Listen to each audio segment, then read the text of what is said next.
Grace and peace, everybody. We are back. You saw the thumbnail, you saw the title, but then you didn't see a thumbnail, then you didn't see a title, but now you see a new thumbnail. Y'all, it's always going to be something, man. Technology is the great equalizer. It is always going to keep you humble. It's always going to keep you humble. Your boy was ready to go. Live streaming started and all that kind of good jazz, and it deleted the stream from YouTube. I have no idea what happened. But anyway, we're back. Grace and peace, everybody. Hopefully you all are having an outstanding Friday. We made it. It's Friday. Shout out to those people getting out there, making it happen, driving home from work, all that kind of good jazz, all that kind of good stuff. Grace and peace to y'all.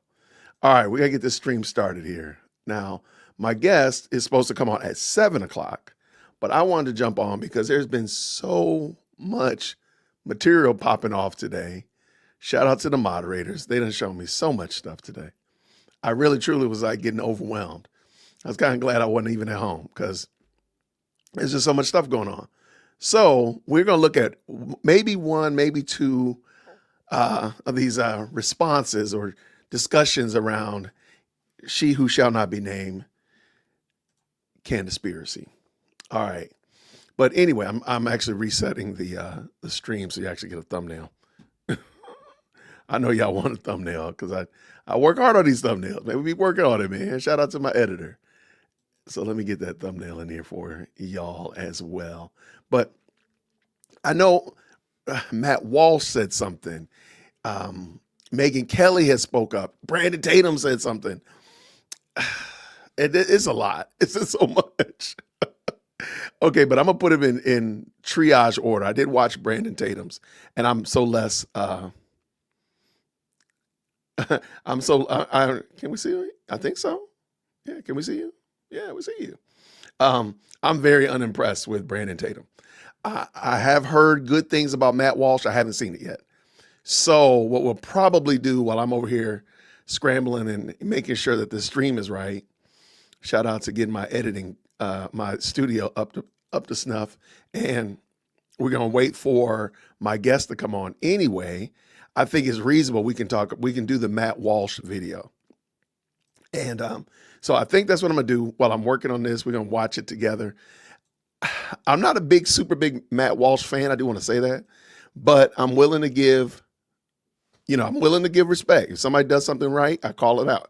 I try to call balls and strikes. So I'm willing to say if he does something right or says something that I can rock with, I'm gonna give him credit for sure.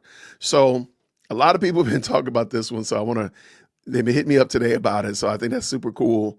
Thank y'all so much to everybody. So I'm going to bring in Matt Walsh, and his video was titled, Why I Don't Buy the Charlie Kirk Conspiracy Theories, in this episode 1706. And I want to hear why he doesn't buy into it. So shout out to everybody. I appreciate the chat has been filled up. Looks like 182 of y'all have jumped up in here. Shout out to each of y'all. Y'all know what I like to say. All at Cantifa, come on, get up here close to the front of the church. When my guest comes on and we start debunking Candace's military theories and such like that, I really want y'all to be close by. So come on up here to the front of the church. Appreciate you. Let me make sure y'all can see me properly. All that kind of good jazz like that. That's a little bit too much light. Anyway, everybody, let's get at it. Let's get active. Shout out to the best live chat on the internet. When you can hear, please hit me with that green heart. Oh, and by the way, all members, you notice that we have custom emojis. I don't know if you noticed that, but there's actually a new custom green heart emoji in the chat. So members, you have access to that. So go on and click on that new green heart emoji. Let me see how it looks in the chat throughout the night. So of course, green hearts in the chat when you can hear. Let's get at it. Let's get active. And Mr. Walsh, what you got to say, sir? He has his own candle. I didn't notice that. He has his own candles. Maybe I should get one. We are only going to talk about one thing today on the show, which is the murder of Charlie Kirk and the conspiracy theories that have been formed around it. I'm going to lay out what I believe to be the clear and obvious and unassailable facts of the case and the conclusion that they inevitably lead to. I'll cover everything as best I can, and although I have long-standing personal friendships with key figures in this story, which makes things more complicated for me personally, I will be totally transparent and honest and say what I believe must be said. What happened 3 months ago, Charlie's brutal murder, and everything that's happened since, pains me, as it does many people, deeply on a personal level.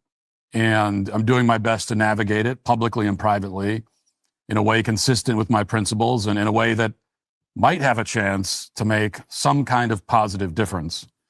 Now, on the latter point, in terms of making a positive difference, I may be failing, but if I am, it's not for lack of trying, and that's the truth. You could choose to believe it or not. But enough about me, as this story is most certainly not about me, so let's get to the subject at hand, and I begin with this thought. A great deal of evil in the world can be described and has been described as banal. Happens constantly, often without us realizing it, without thrusting itself in our faces, and without making its perpetrators known to the world. Think of the routine executions that are conducted by the anonymous butchers working on behalf of Planned Parenthood or maid clinics in Canada. Think of the many fraud schemes that are currently being hatched by unknown Somalis in Minneapolis, or the crimes against humanity that are taking place as we speak across the globe in far-off African countries. Now, these are all horrific acts, but we also don't see them happening. We just know that they happen, and they happen so often that, to a certain extent, we take them for granted. And therefore, whether we realize it or not, we can discuss these evils with a certain clarity and calm. Now, the brutal murder of Charlie Kirk was not a banal act of evil. There was nothing routine or mundane about it. Footage of Charlie's public execution was beamed to hundreds of millions of people across the world. His death was far more gruesome than any depiction in a film could ever be, and it was streamed in far higher resolution than any other documented political assassination in the history of the world. Outside of military veterans, many of whom suffer for the rest of their lives because of what they've seen on the battlefield, it's highly unlikely that any of us had ever witnessed the devastating and immediate effects of a sniper shot to a man's neck. I know that I had never seen such a thing, and I certainly had never seen it happen to a friend. But whether you were a friend of Charlie or not, whether you agreed with his politics or not, the point is that you had never seen anything like that event.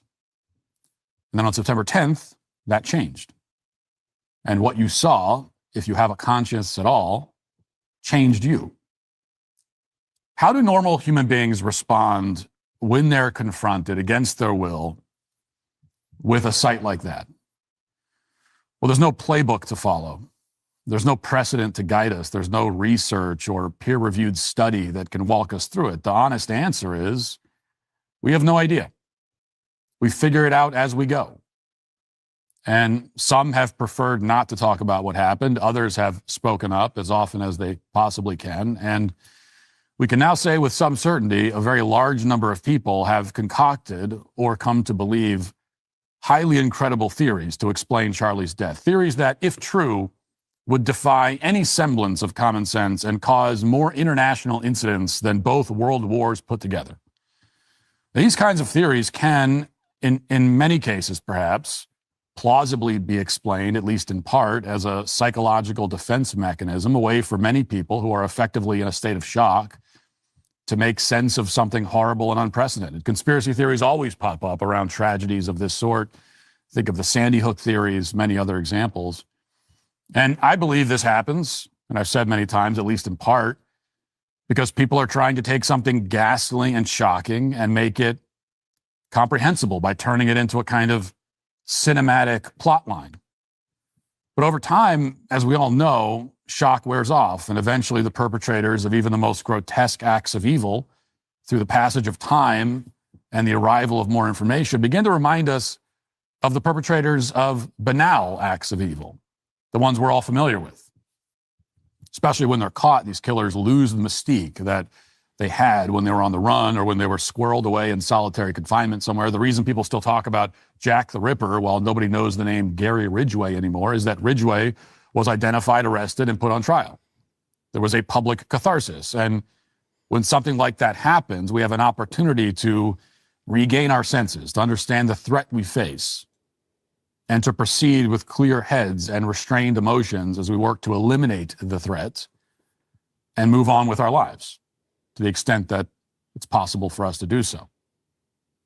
Yesterday, just over 3 months after Charlie Kirk was murdered, one of those moments of public catharsis took place in a courtroom in Utah. The man alleged to be responsible for Charlie's death, Tyler Robinson, appeared in person in court for the first time since the assassination. And note that I say the word alleged only in the journalistic sense that we traditionally use it to describe accused criminals before they're convicted in a court of law. But in reality, from my point of view, Tyler Robinson is not just alleged to be the killer. He is the killer. Right. His guilt is plain as day.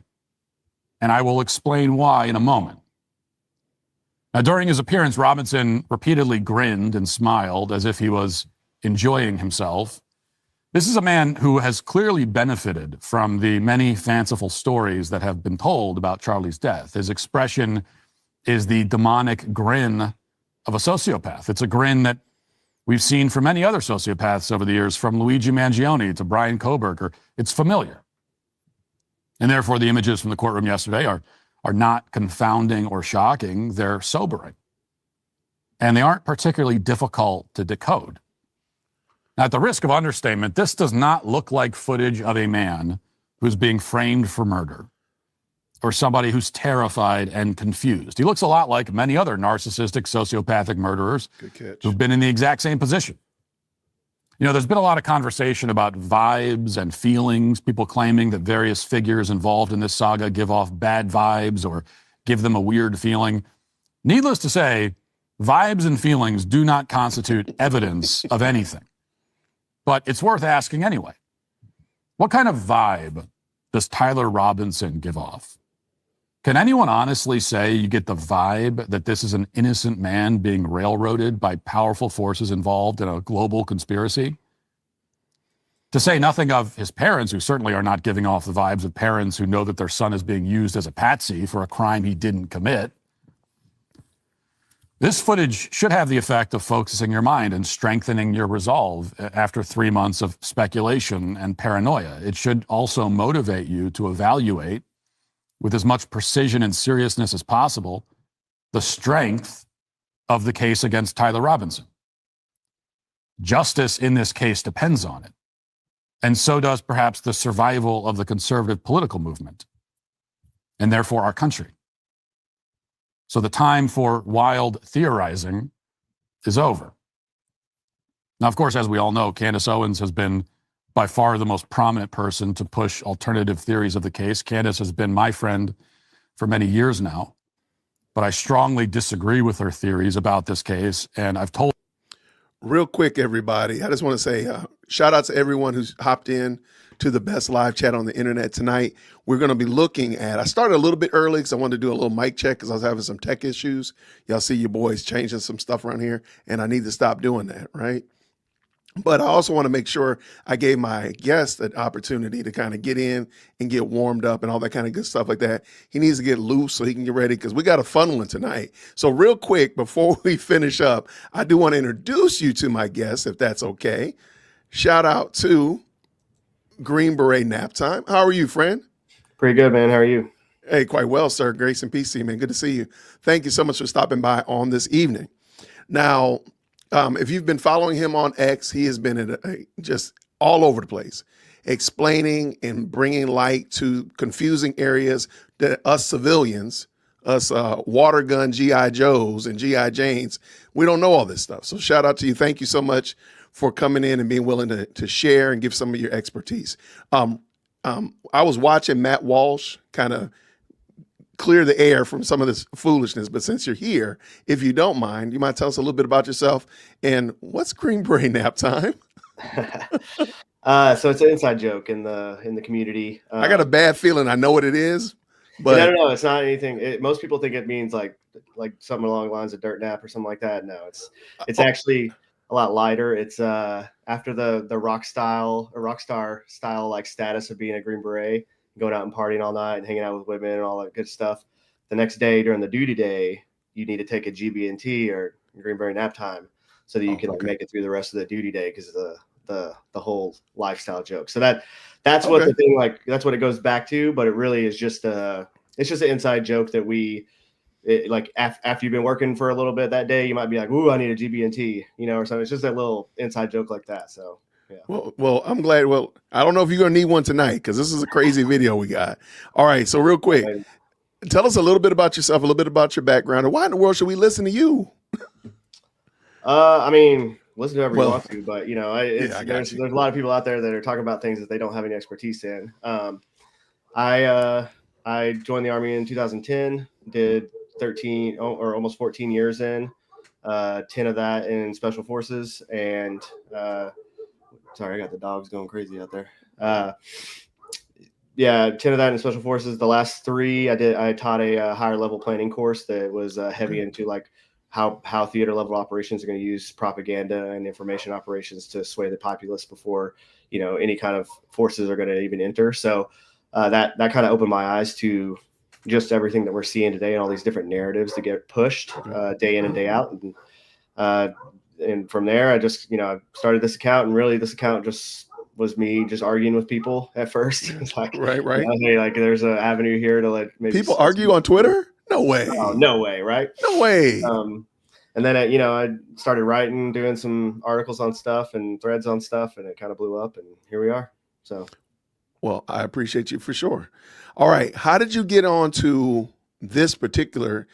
My first introduction to you was, I don't remember whose channel you were on, but I was traveling back from my in-laws' house, and you were just crushing it. She was just giving you all these particular issues that were going on. Theories that been put out by Candace. Yeah, man. Colonel Kurtz? Yeah, Colonel Kurtz. Okay, it was Colonel Kurtz. Okay. But how did you get onto this particular story? I mean, I just kind of look at the narratives that are being pushed, and then I start picking them apart and researching them. And if it's something that's true, I did a whole big thread on the Vegas shooting. So if I find stuff that, I can verify from at least some sources that, I mean, obviously there's certain things you're never going to get, like this is cold hard proof that this exists, but there's a lot of things that you can get. You can actually have proof alongside it, and we call it a preponderance of evidence is another way you can look at it. And so once you have that, then you can kind of move forward with your thought process. So when I see a narrative being pushed, that's what I do. I just start digging into it and seeing like, okay, what's real? What can be verified about any of this? And with Candace, just none of it can be. She's very good at pushing, like saying all these things and how she has all this proof and like making people think that she's giving you proof, but she's not actually giving you any proof. She's just like, I have the text messages right here. And then she pulls up her phone. She doesn't show the screen or anything. Never show the screen. Right. Yeah. And then she's like, and I'll read it right here. Like, well, we don't know what you just read. Like, we don't know. Yeah. So yeah. And then I bounced onto the, I think it was Colonel Kurtz actually that sent me a link to the lawsuit that the Macrones are have against Candace, and it's a 250 pages. I read the whole thing. Insane, dude. Some insane stuff in there. So did a little write up on that, and just kind of, again, I'm not a lawyer, but hey, a lot of that stuff is pretty cut and dry, and they sent proof, they sent cease and desist, and then she kept going. So like, I don't know. We'll see what happens with it. It's crazy. She used the evidence that they sent her as her content. That's diabolical. That is diabolical. Yeah. All right. So I want to ask you a very serious question. Am I an assassin because I wear maroon? Oh man, just chalk that into the list of the dumbest things I've heard in the last few weeks. Like, so the black hat assassins, that's not a real thing? No. Come I mean, on. like, so for those of you guys that don't know, airborne operations in the United States Army wears a maroon beret. All right. It's cool and all. Like, it's, there's nothing wrong with it. There's a lot of airborne. It's awesome. It's not the highest tier level of, the military, but whatever. It's a competent light infantry unit, right? Any of them. So whether you're talking the 82nd, whether you're talking whatever, but no one's going out there and buying like maroon shirts to like go along with their berets. Like, that's just the dumbest thing I've ever heard in my whole life. So basically what you're saying is that you wouldn't tell us if it was true. That's what you're telling us. Yeah. Or, like I have a green beret, so I just wear green shirts all the time. I mean, I like my alumni. I mean, my college's colors are maroon and white. So for her to, and I went to an all male college. So for her to say that men don't wear maroon, it has got to be the funniest thing on the planet because that's all we wear is maroon. It's insane. It's insane. Yeah. So, all right. So we weren't going to talk about, I know I called an audible because when I reached out to you last week, I sent you some questions I wanted to ask about some theories. But then Tuesday, she read this email. Did you? Yeah. She read this email from this guy. Yeah. And it has got to be the wildest story I've ever. Personally, I believe that she's being punked by her tip line. Somebody in the tip line is doing this to her. Yeah. So I want to go through this letter that she read, and feel free to chop in and say, I know I sent it to you. I don't know if you had an opportunity to watch it. Oh, you did? Great. Okay, yeah. Great. So if there's anywhere particular you're like, Jason, just stop right here. Just sit back because I got a lot to say about this. That's fine. But so if you're not familiar, Candace, the story itself already starts out like a Tom Clancy novel. So Candace she goes to church, she's praying and asks God for a sign or some kind of epiphany. Long story short, she ends up opening up her tip line, and there's an email in there saying, hey, you should call John Jacob Jingleheimer Schmidt because he knows some stuff. She calls him, and it leads to this. It's hard to take her seriously, man. Seriously. You can't say it with a straight face. You really can't. And it leads to this multi-hour phone call where she gets all this evidence. She checks and verifies it. Remember that. She always checks and verifies. And the next day, she reads out this email and this long story about drug cartels and people in the Army being put on NDAs. And Brian Harpole was actually in Arizona, not in Asia. By the way, I have a video of Charlie Kirk and him in Asia. Yeah. I'm like, you got to stop this, Candace. It's insane. All right, are you ready? Yeah. Let's do it.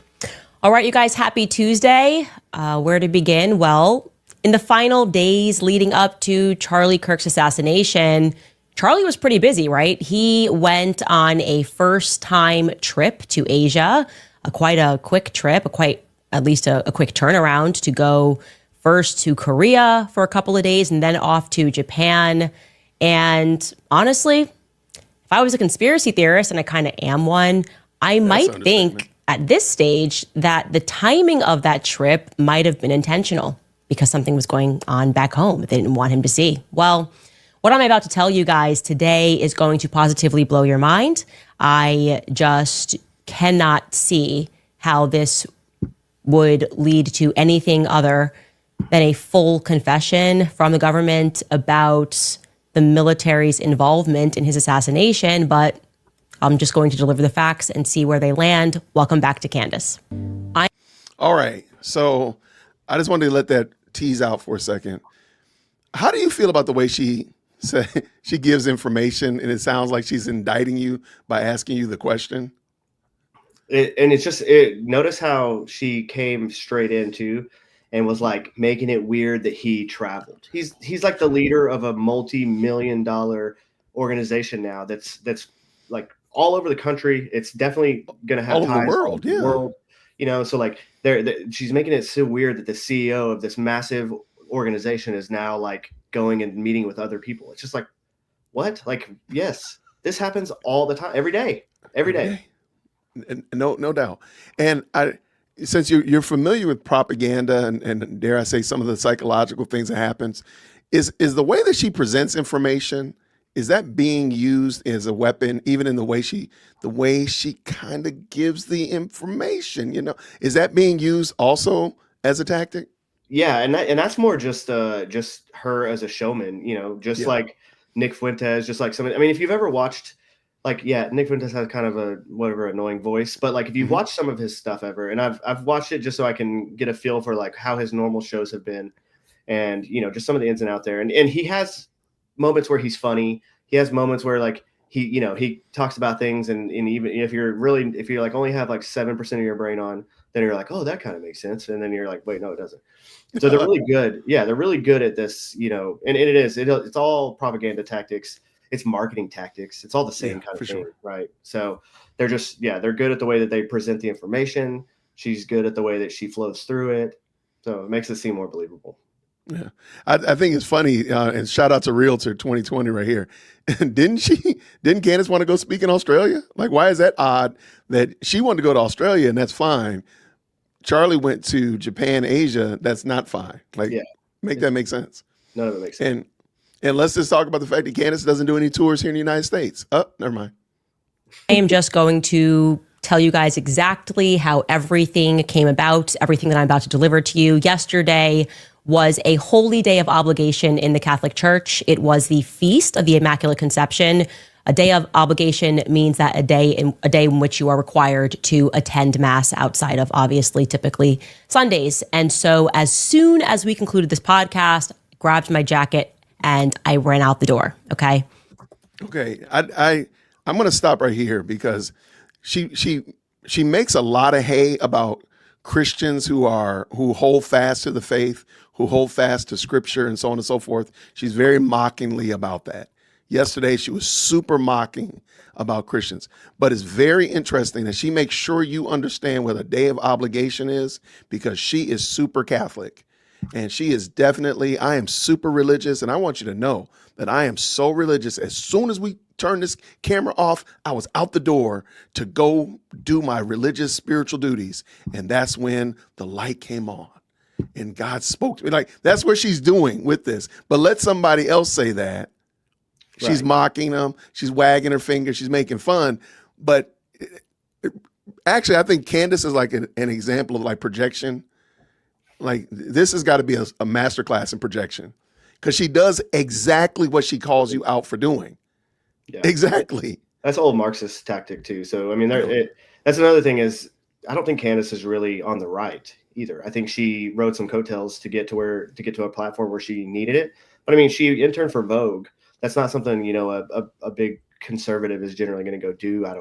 I wouldn't think so anyway, but hey, what do I know? I don't know, Green Beret nap time. You might be my brother from another. Y'all put Green Beret nap time in the chat. I've been saying this from the beginning. I think she's been cosplaying as a Republican or as a right or as a conservative because the reason why she changed from a leftist to a conservative, it didn't make sense. Like, why would you do that? If you held fast to these beliefs, one little hiccup in the road is not causing me to change my beliefs 180. Mm-hmm. That makes no sense.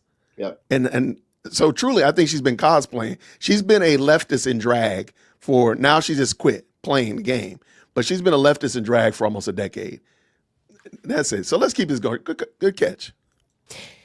And as I was sitting through Mass, deciding, I guess what was on my mind to pray about, for whatever reason, I got on my knees and I was not expecting this to come out, but I just focused my prayer on wanting something to be delivered to me, a piece of evidence that would help us put together the full picture of this assassination.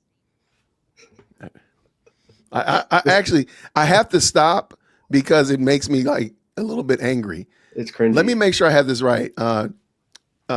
Green Beret nap time. Let's just say that you got word that there is an international hit put out on your life and some very naughty people. They're all wearing maroon, by the way. Shout out to the maroon shirts. I got my maroon right here. Got my maroon. Yeah, I got my ready. And they're not only are they in the state, but they're in your town to do you harm. Dude. You go to church and you pray, God, let me get double coupons when I go to Sprouts today. God, let me find a really good parking spot when I go to the mall to buy my wife that necklace. That's really what I want, God. Is that what you're doing? Or are you like, like what would you be doing in light of that situation? It's all just such theater. That's what it's just theater. I was praying for a miracle, and then 5 minutes later, I was answered. And this guy with a 35-year, story of WITSEC and all this other stuff, none of which can be proved. Like, again, none of this can be proved. And nor can she have verified any of this in the night between that and her show this morning or whatever. Like, are you kidding me? Do you think Thursday evening, the whatever unit that she's talking about has people that she could just call and be like, hey, did this person work here? And they're like, oh yeah, you sound reputable. I'll tell you. Like, everything. What? It's the stupidest shit I've ever heard. That's why, like, there's no verifying any of this stuff short of a FOIA, which you're not getting in a night. You're probably not even getting it in a year. you know? Hold on. Wait. Fun fact. Remember, she tells her audience to go do the FOIA at the end of the video. Like, ma'am, I thought you did this. She knows that none of them know how to do a FOIA anyway. Like, it's not Facts. hard. You can actually just send an email and just say that this is a FOIA request. Like, to most. That is correct. Yeah, it's actually pretty easy. But most people don't know how to do that. And when you do FOIA something and you get something back, like, you can show it. It's not classified. They're not going to send you anything that's classified. So why, if she is FOIA in this stuff, why isn't she showing anybody? That's an excellent catch. I love it.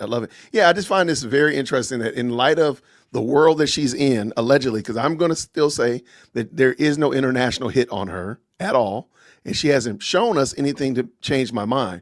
Why is that not the first thing, the only thing you've been talking about for the last 2 weeks? Is like, by the way, these people are out to do me harm, and they're in my own town.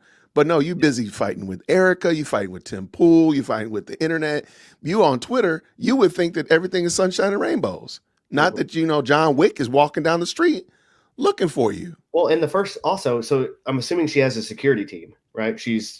I'm assuming, I don't know. One of the bigger podcasts, she's a polarizing figure. So I'm assuming she has a security team. And anyone who's on that security detail who's running that is going to be like, hey, if there's credible, threats against your life, like, you're not going to mass tonight. You're not, you're not just going to go to mass real quick and come back. It's super safe. You're not going to all these public events, like, until we. Wait, you can't go to Tucker's Christmas party? Yeah, right. Like, all these things that she's doing, like, you wouldn't be doing that if you were really afraid for your life. Let me ask you another question.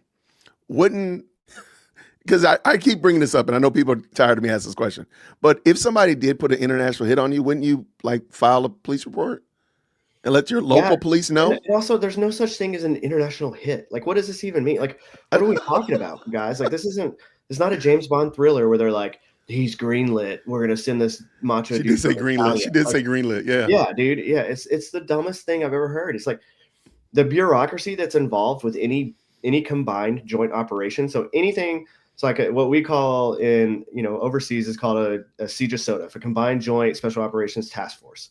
And what that is not only joint services from the United States, but it's combined with coalition forces or our allies that are also could be in on those operations with us. Correct.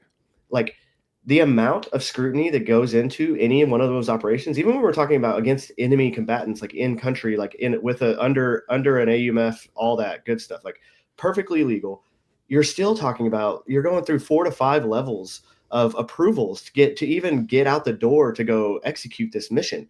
Do you think that there's all these people that are just signing off on assassination attempts on American citizens that are in America? Like, what? Oh, wait. So you don't believe in the French Legionnaires and the communist bees, sir? I don't know if we can have you on this channel. That's not what that's not what the French Foreign Legion does. They're not like an elite assassination force. They're a multinational force of the Foreign Legion. For those of you that don't know, is its leadership is all foreign or French. All that, like, they'll have French officers in charge, but then all of their enlisted and then lower officers will be, actually, I don't even know if there's even officers. They might just be only enlisted. But it's people that have either lost their countries or for whatever reason are going to be expat, or they want to come live wherever, or they just want to start over. Then they can join the French Foreign Legion, and it's just a military, right? And it's just a military that the French government uses, but only for certain things because it is foreign nationals inside of this army, right? So, like, correct. It's an army. It's a fighting force. It's not assassins. There's no samurai. There's no, there's no wet work or black wet team. There's no wet work. Darn it. No high table. Yeah. The French government has their own tier 1 assets. They're not using the French Foreign Legion and the Gendarmerie, which is a police force. Right. Like, what? Like, that would be like saying, like, Chicago SWAT is out in Namibia to kill a high value target. You'd be like, why is Chicago SWAT anywhere? Right? Chicago. They need to be in Chicago. Yeah. That's for sure. Chicago SWAT needs to be in Chicago. Very much so. Yeah. Excellent. Thank you so much. Green Beret nap time. Let's go. Obviously, we all know that what we are being told is not true. We all know that nothing that we have been presented with makes any practical sense. But there are sort of smoking guns in this that are missing, right? It's one thing to point out all the lies, but we need to also have solid, concrete proof of something that took place that was out of the ordinary in the days leading up, maybe I don't know, a planning session. Well, Okay, I'm gonna stop before we get there. In your experience in theater, are they gonna always dot every I and cross every T? Is everything gonna be crisp down to the letter? You know, we're only gonna use 8 bullets. We're only gonna travel this far. Everything's gonna go just perfectly well. Yeah, I mean, I can only tell you from like the SF, the Special Yeah. Forces Yeah, standpoint, for sure. because I was never in a line unit, so I don't know how some of that goes. But no, I mean, and even when I got to Afghanistan, which I was there a little bit late, there was what was known as a 5W to contact, which was literally you just put out a 5 Ws, who, what, when, where, why, and you put that to your command. You're like, hey, we're going to go here for this purpose, at this time, and we're going to come back at this point, like whatever. And basically we called it a 5W to contact, because you're kind of just going out there and hoping you get hit, because then that will lead on to more intelligence and more follow-on targets once you complete that troops in contact that's hopefully gonna happen, right? Because that just opens up more doors. So there was all this stuff that she's saying too, is just none of it is like the way that military planning would even be thought of. And so that's I can't wait for you. I can't wait for you to jump on that. Oh, I cannot wait. Let me ask you this also. Have you watched a lot of her content? I can only stomach a little. She's just, it's whenever I see people like her, like I can watch some podcasts that are just like fun people talking and whatever, and I know, but like when it's being something that's like being pushed or something that's clearly outrageous, I have a really hard time watching it. So I don't watch her that often. I've watched certain episodes to get feels for certain things that she said, but yeah. I was just going to ask, do you get a feeling, do you get the vibe, the feeling that she doesn't like the military? Oh yeah, she's an elitist. I mean, she treats y'all pretty bad. Yeah, she acts like, well, and then she says E4s and E5s and then calls them lieutenant colonels, which is like insane. This right, talking about enlisted, specialist or sergeant for the Army, right. And then you're going to say like lieutenant colonel, which is like, it's crazy. 05 and the 05 different than E5. I don't know. She's not military, so maybe she just mixed them up. But it goes to show you even more. Like she's talking about these things that she has no actual idea of what she's talking about. Right. I could get on there and I could feed her the coolest story ever, and she would probably think it's legit. And I would just be like, yeah. And then I walked into that, and I'd use all the correct acronyms and be like, I walked into this, and I walked into the skiff, and I got this stuff, and now I have it. And I'll show you, I promise. And then she would probably be like, oh my God, this guy killed JFK too. No, like they both did. Yeah. 20 years later. Okay. I love it. Let's go. Got back home after this very intentional prayer and did my routine, had a very late dinner, went up and said goodnight to the kids, got myself ready for bed, sat in bed, and I thought, you know what, I'm just going to open the tips box. And I kid you not when I say that it was the very first email that I saw, the very first email that I opened up. Most of her story, I have to admit, Green Beret, I've watched a lot of her content. I do watch a lot. I was about to say, I've seen that before. She says that a lot often, right? Like she'll be like, it was the first one when I opened it up. It's most of her shenanigans start with, I opened the tip line, or I got a message, or something like that. Like, again, I tell people the whole Egyptian plane saga started with a tip. And it started with a tip, and whoever gave her the tip didn't realize that she was not smart enough to understand UTC time, and that's where the whole shenanigan. I don't think it would have ever even took off, pun intended, because the fact that she didn't know what UTC time was and fumbled the ball, and everybody jumped on her head about it, and then she was like, "Well, I must be right because you all are calling me out," and that's where it went. And it is more tips came in. It just seems funny. Once a story starts to die down, a new tip comes in. Yep. And then another die down, another tip comes in. Yep. I'm not saying she's being played. I'm just saying, has anybody seen Steven Crowder lately? That's all I'm asking. And it really didn't have any details. It was a young woman, and she said, you really should call my friend. It is absolutely urgent, and he has information that you need to hear. And don't tell me why. I don't know what came over me, but maybe it was this intentional prayer. I said, I'm just going to call him right now. 5 minutes, not even 5 minutes after this email hit my inbox, I was calling this person and I had no idea what it was going to lead to, whether it was going to be a totally insane person or whether or not it was going to be a very swiftly answered prayer. It's funny, like I said, like she disparages anybody who says that they're a Christian and they're praying or anything like that, or God led me to reach out to Green Beret nap time or anything of that nature. But boy, oh boy, she can pray for whatever. Great parking spot at the mall, it's a miracle. Mhm. Double coupons at Sprouts, it's a miracle. It's a sign. But she can do it all the time. Go ahead.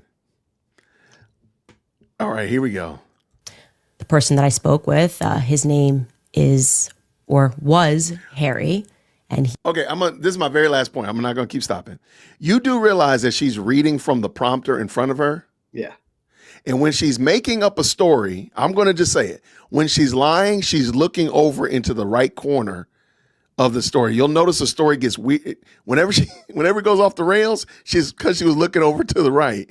She just makes up stuff. And I don't know why, but that's where she looks over when she's lying. I'm here to pick fights. I'm just saying it. he told me a story which I have sure since fact-checked various elements, the elements that I could fact-check. Did you want to say something about that? I mean, hey, what did you fact check? Like what did you do to fact check in one night?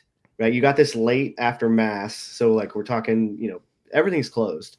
Even if you're happening, is she West Coast or East Coast? I don't know. She's in Tennessee. Oh, so well, she's okay. So yeah. she's Central Time, probably, depending on Yeah. where you're at. So yeah, like either way, everything's closed. And even if some of that stuff was on the West Coast at that point, I mean, everybody knows if you try to call 4 p.m. or later, like you ain't getting nothing from the military. And again, who would you even call for that? Like there's not just like a number you can be like, hey, I got this guy and I just want to make sure that he served you. And they're like, that's not a thing. Tip line verification number. Yeah, that's not a thing that exists. There's no way. Like, how did you fact check it? Like, give us that to start. Like, and I'm just going to bring this up again. I know my audience might be tired of me. The infamous 920 email. She says that she had that for weeks, that she sat on that for weeks to sit down and verify every aspect of the 920 email. But she did not realize that the 920 building is the building that her lawyers were in. If she did that in weeks and she was able to miss that big, giant, steaming hot pile in the middle of the email, because the guy mentions it like 7 times. So clearly they want you to know about this address and you didn't verify, you didn't check. It took me 3 minutes to find out where that address was. Not 3 days, not 3 weeks. Yep. You couldn't do that with an email that you were sitting on. This man calls you at, I'm guessing it's probably 9, 10 o'clock at night. So what verification were you doing at 11 o'clock at night? Because you said the call was an hour long. Yeah. So we're looking at 11 o'clock, 12 o'clock, midnight. And you allegedly go live at 6 o'clock the next day. When did you sleep? When did you do this verification? You didn't even try. Yeah. Okay. I just had to get that off my chest. And it's legit. This is a legit story that I'm about to share with you. And I want Trust to me, say bro. before I relay it that the descriptions of the people are based off of his own memory, but the facts pertaining to where he was. Go ahead. I'm listening. Like what? Like what does that even mean? I think she's trying to couch the fact that she knows there's going to be some errors in here. Yes. That's what I think she's trying to do. Okay. She's trying to. It's just also, and then we're like, again, we're about to go back and hear about some drug stuff from the Columbia days in the 80s. Like this is all just wild. So yeah, keep going. It's wild. But then also I was looking back at it. I said, every piece of information that she has is all information that I could find. So if I were like you and we sat down and really crafted a really great story and said, oh yeah, let me go find this YouTube video and pull it. Hey, go find that clip there. All that stuff is accessible. There's nothing that is not accessible that she shows. It's not like, let me show you this special, verification, his ID badge or something like that. Everything is already readily available in public space. Ma'am, I think you got played. I really do.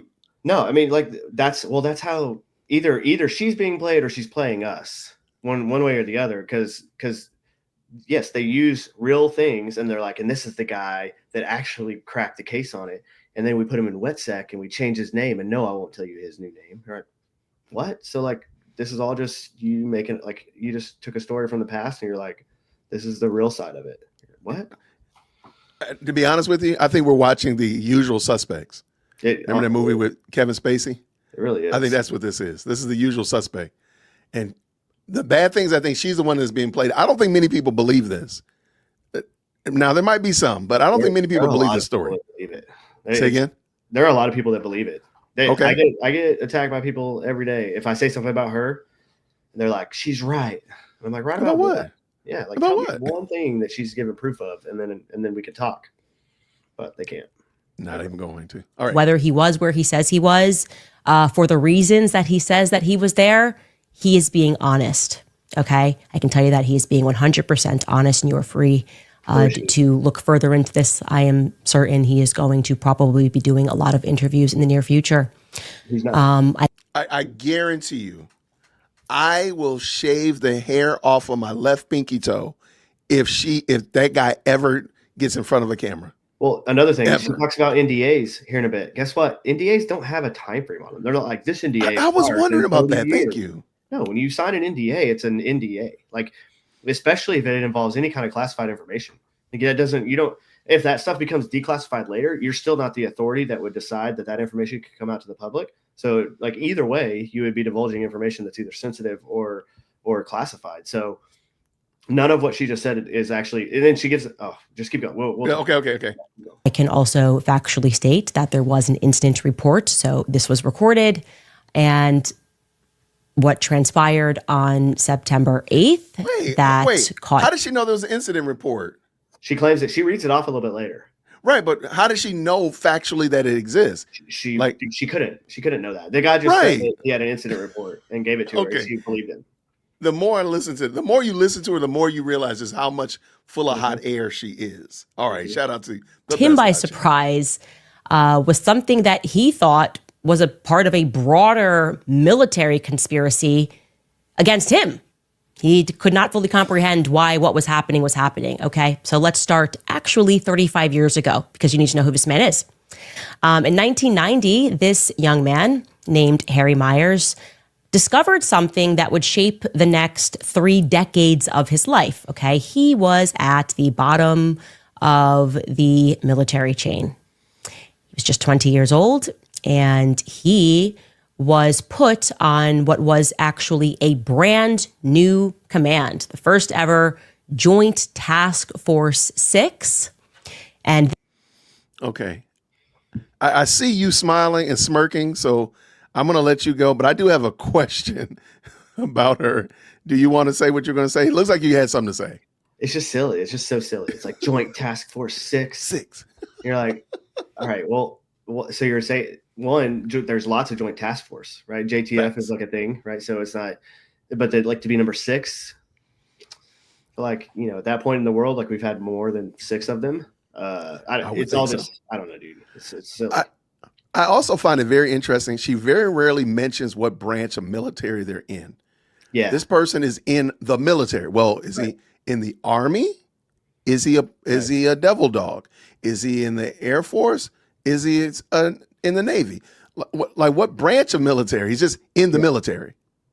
I always think, and she never seems to be able to tell people what branch of military these people in. They're just in the military, and he's a colonel, he's an admiral, he's master chief in Halo, whatever. I got a bad feeling if somebody wrote her a script for Halo, the video game, she would probably read it.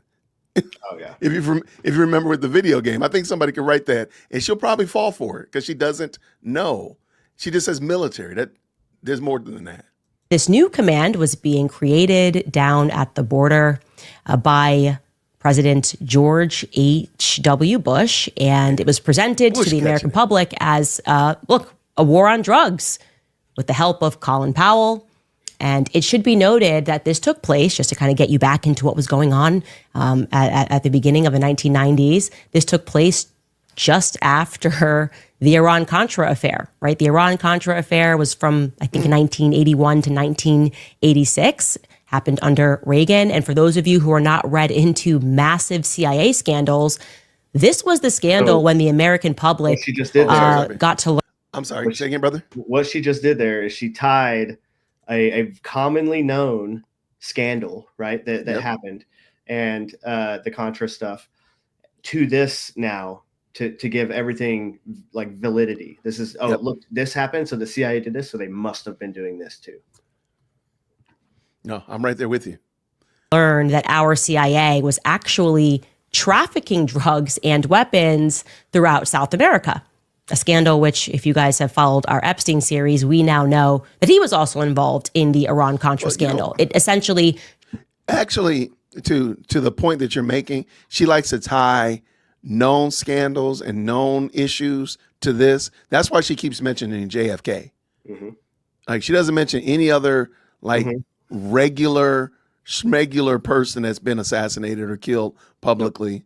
It's always something like, again, JFK. That's a big assassination of a public elected official, and she's trying to tie that to it. So now she's tying this to the Iran-Contra. It's funny to hear how she tries to do this. I would love to see like her little war board that she has on her wall with the red yarn going all over the place, because it is everywhere. All right, here we go. I think she's just like literally just put it in her notes in her iPhone. She's like, this guy's gonna say this to me. Like I don't know. It's all insane. I love it. Let's go. Shook the foundation of Reagan's White House. And during that time, during Reagan's tenure, George H.W. Bush was the vice president, throughout this scandal. So when George H.W. Bush then decided that he was going to run as a president of the United States, and he did run and he ran in 1988, just a couple of years following that affair, he had to really hit hard on drugs at the border, and declare that this White House was going to do all that it could to stop these drugs from flooding into America. Take a listen to him saying what they were going to be cracking down on. This Unintended. This is crack cocaine, seized a few days ago by drug enforcement agents in a park just across the street from the White House. I'm going to tell you right now. Looks like cheese. Well, that too. There is absolutely, unequivocally nobody that was selling crack cocaine like that. I'm sorry. That is not distribution. That's not prepared for resale. That's wholesale crack, my people. Dude. Bless his heart, man. Yeah. Hey, shout out to Bush, but I'm sorry, sir, that's not happening. But again, even with this is not information that you couldn't already find. Right. If we said, hey, we got to get a story together, we got to get Reagan, we got to get Bush involved in, we got to get Iran-Contra, we can find all these clips on YouTube or Venmo or on the internet themselves. This is not something new. And I hate that whoever sent her this information did not, he only just gassed her up by saying, oh yeah, you can find this. I'm sure he probably sent it to her. It could easily have been heroin or PCP.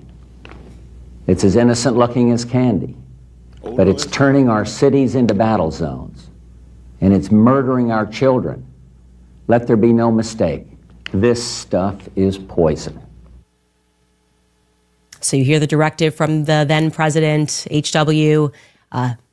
Now, our protagonist in the story is Harry, right? He's 20 years old, and he's at the bottom of the military totem pole, and he gets attached to this new command, this new Southern Command. Previously, there had never been that joint task force, and specifically, he was a part of an operation that came to be known as Operation Catacomb. He describes himself, and I'm going to put this in quotations, as a lowly military censor guy assigned to this Joint Task Operation 6, and they were... What you don't like lowly military censor guy? It's just so loud. It's not the way someone in the military would talk about their position, right? Like that just makes you seem even more like terrible, and like, oh, I was just a lowly janitor tech. Right, like no one's gonna do that. I don't know. It's just silly. But he was just a lowly man. He was just a low man on the totem pole, man. Mm-hmm. He was just there. He was just to cover half of Arizona and Mexico. And I'm going to read this next portion of his story directly from him. Okay, and I quote: "In just 6 days, I planted sensors, translated data, and skipped the chain of command and gave proof of the existence and pinpointed the location of the first ever discovered Sinaloa cartel underground rail tunnel.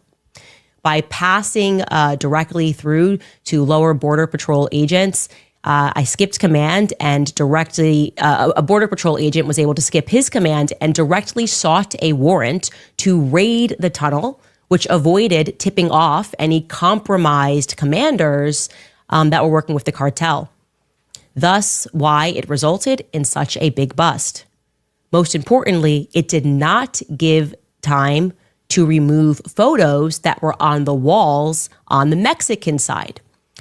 Where our Joint Task Commander, who was a high-ranking Border Patrol, was actually in the photos in that house. Does it not intrigue you at all that she never has a name? At some point, she does need to give some names.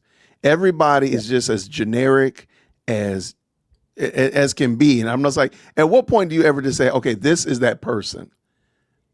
But she's also not like she's not describing an operation that could even like happen in the way that like it's just who either she made this up or whoever made this up to tell her like saw this story on 60 Minutes at one point in the last 3 years. Yeah.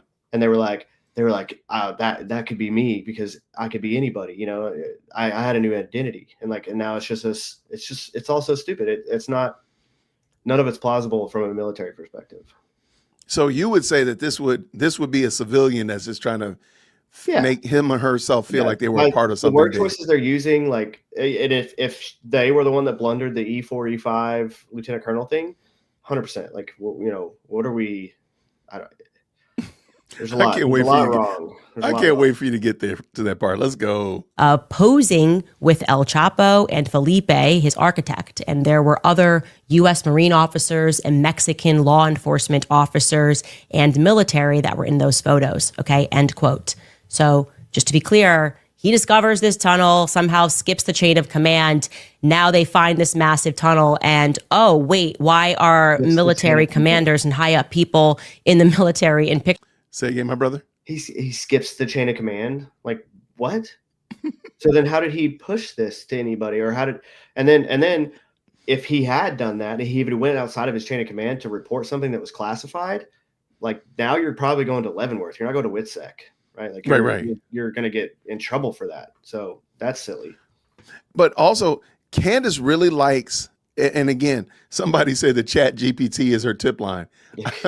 I do think, there's some reasons to believe that might be true.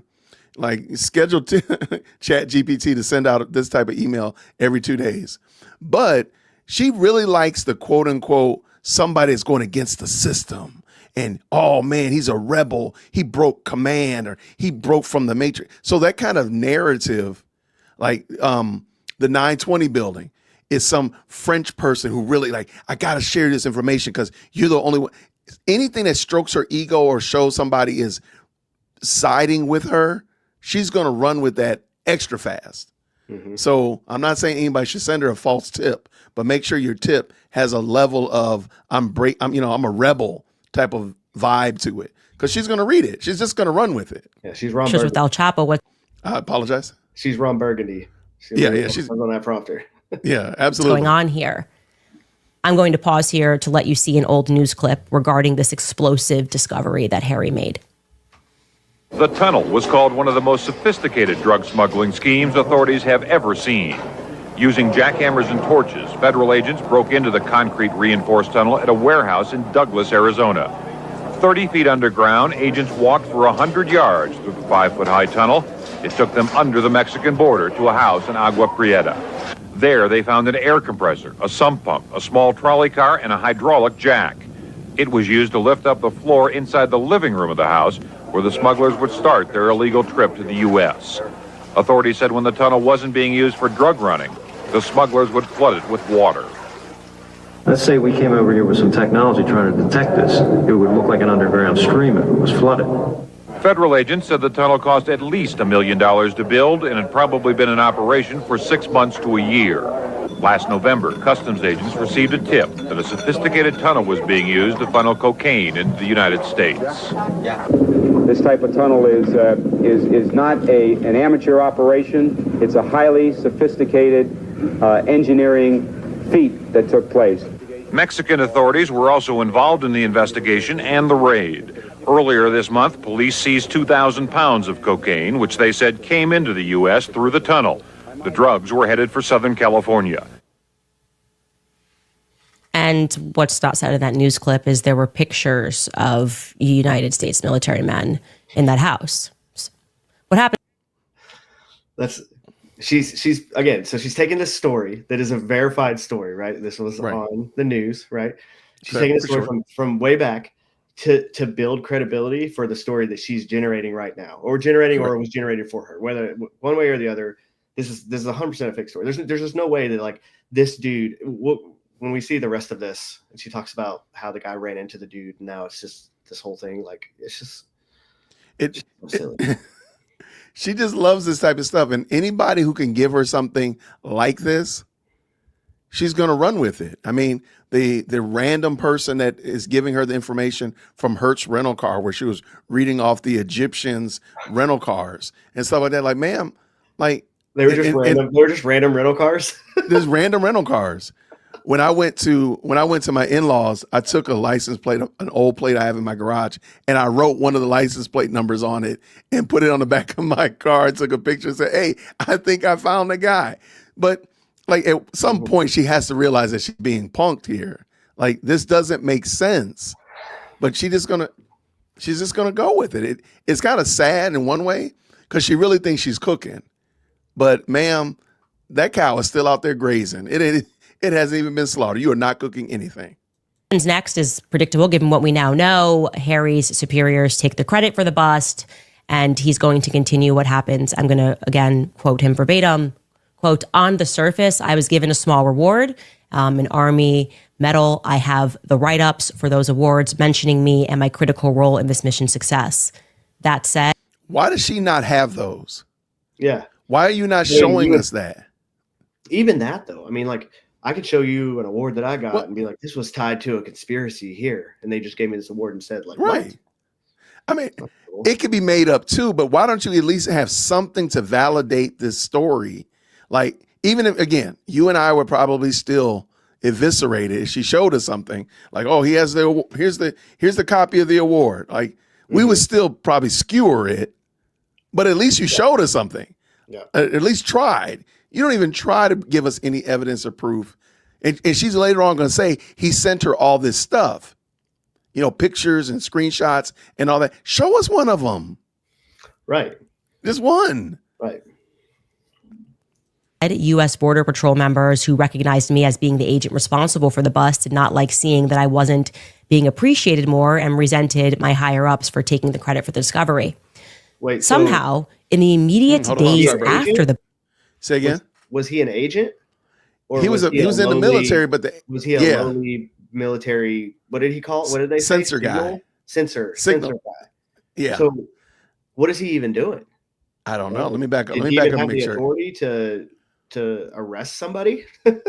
Well, apparently, that's what I'm saying. Like, this story doesn't make sense, and it clearly doesn't make sense to Candace. I think that's unequivocal, and we'll find it out in a moment. But have the write-ups for those awards mentioning me and my critical role in this mission's success. That said, U.S. Border Patrol members who recognized me as being the agent responsible for the bust did not like seeing that I wasn't being appreciated more and resented my higher-ups for taking the credit for the discovery. Somehow, in the immediate days after the bust, prior to the United States side getting the photos from the Mexican authorities, my information was given to the cartels.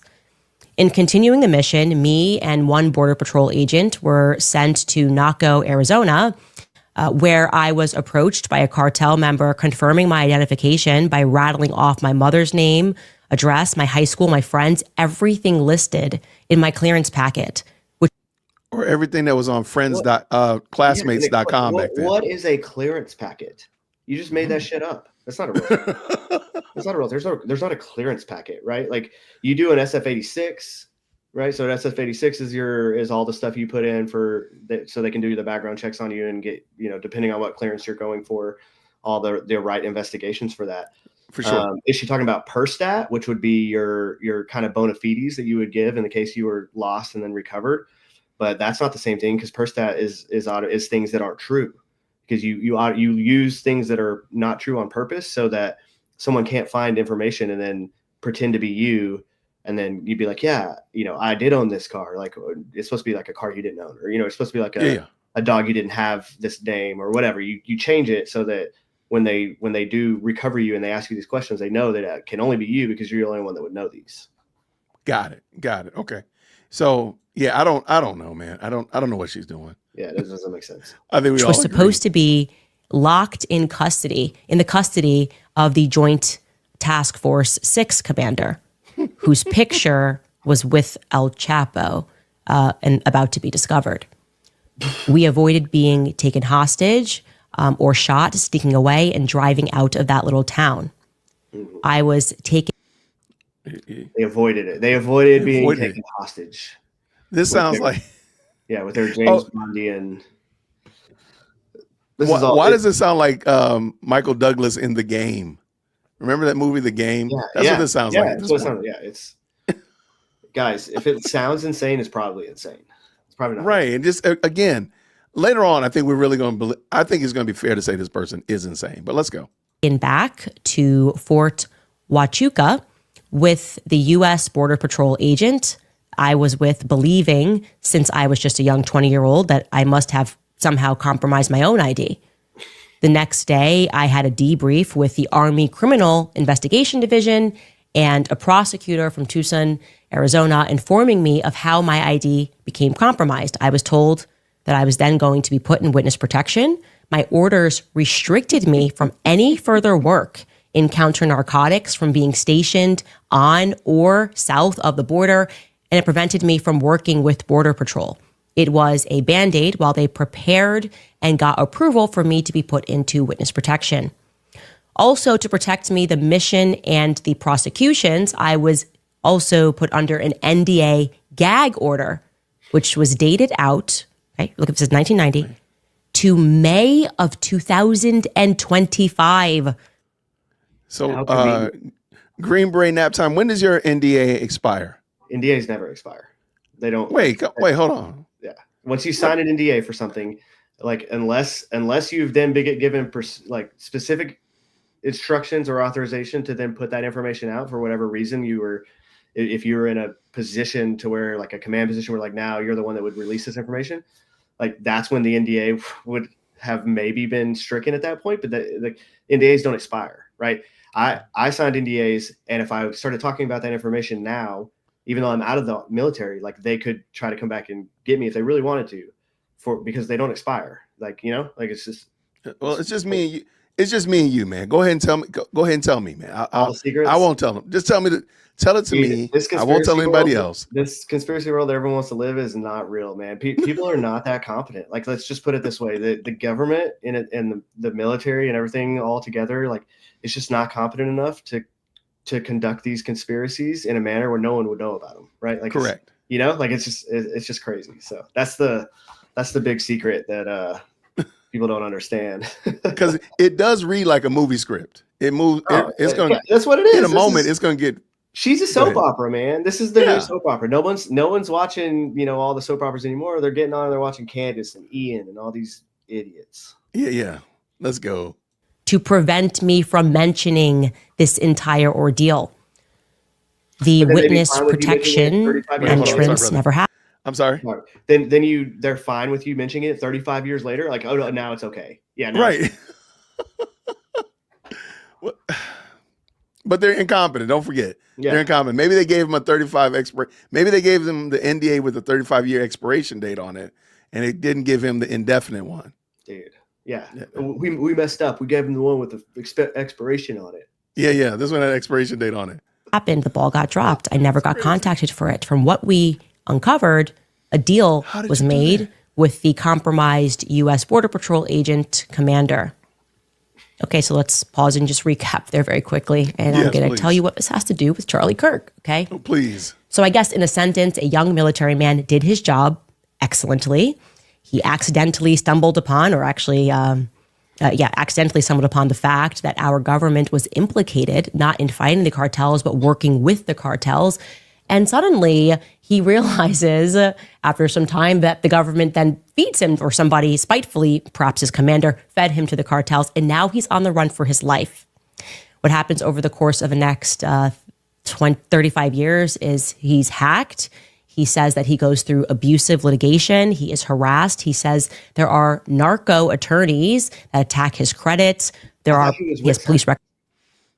Say again? I thought he was WITSEC, right? So how are they attacking him? How are they bringing him to court for 20 years while he's under WITSEC under a different name? Once you go into WITSEC, that's a locked box. There's compartmentalized people that know where you are. And that's it. There's no they're not gonna be able to find you, because that would defeat the whole damn purpose of WITSEC. If anyone could file against you, right? Say that again. What is that? WITSEC? What is witness that? protection, witness security. Oh, okay. So which is not even a thing that really yes, it does exist, but it's like they use it in movies and TVs all the time. Like this is, we're gonna put you in WITSEC. Like it's a pretty rare thing. It doesn't just get thrown around that often. But once you go into that, there's generally a lead agent, and then there's one other agent that's going to be privy to who you actually are and where you're at. And they're never that information is never going to go broadcasted anywhere. It's never going to be put on any networks, so that no one can find you. So that, because the only reason you're in WITSEC is because someone's trying to kill you, right? So this whole thing that she's saying, none of that makes sense. How are they ruining his life? He would have been put in WITSEC. He would have been a different identity. They wouldn't have been able to find him. So, I mean, look at this woman right here. Do you think this woman would be making up a story to us, Green Brain? Which, by the way, for all of this, he has presented evidence for this. But throughout a certain point in time. Okay, I'm sorry. I'm going to be the evidence guy. I know. I'm like, show us the proof. Just show me something that would sway me to believe that you're even pretending like you vetted this information. Because maybe I could be swayed. Maybe Green Beret nap time can be won over. Can you give us something? You just literally trust me broing the whole story.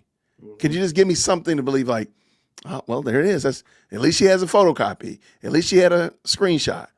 Nothing. Other than a TV interview of a drug bust. Right. From the 80s. Because the rest of this is going to be all stuff that he's just telling her. These police records were virtually disappeared. He had been reporting that hitmen were coming after him. He had names. This was a 35 years long ordeal. He now has all of his paperwork thanks to some county clerks who did the right thing and were able to dig up these records. But you name it, this man has lived it throughout the last 35 years. Okay.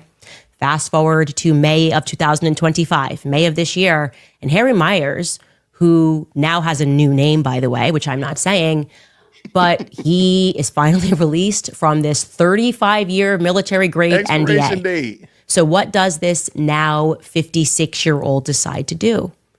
He decides that he's going to confront his past. He wants answers, okay? He wants to know why he was never protected. He wants to know if the FBI had been informed, and if so, which they were supposed to be, why they didn't do their job. Why didn't they protect Harry? He was working for the military and he did his job. He makes up his mind that he's going to deal with this in person. He is going to travel from his home in Washington back down to the very base where this all began, right? To Fort Huachuca, in Arizona.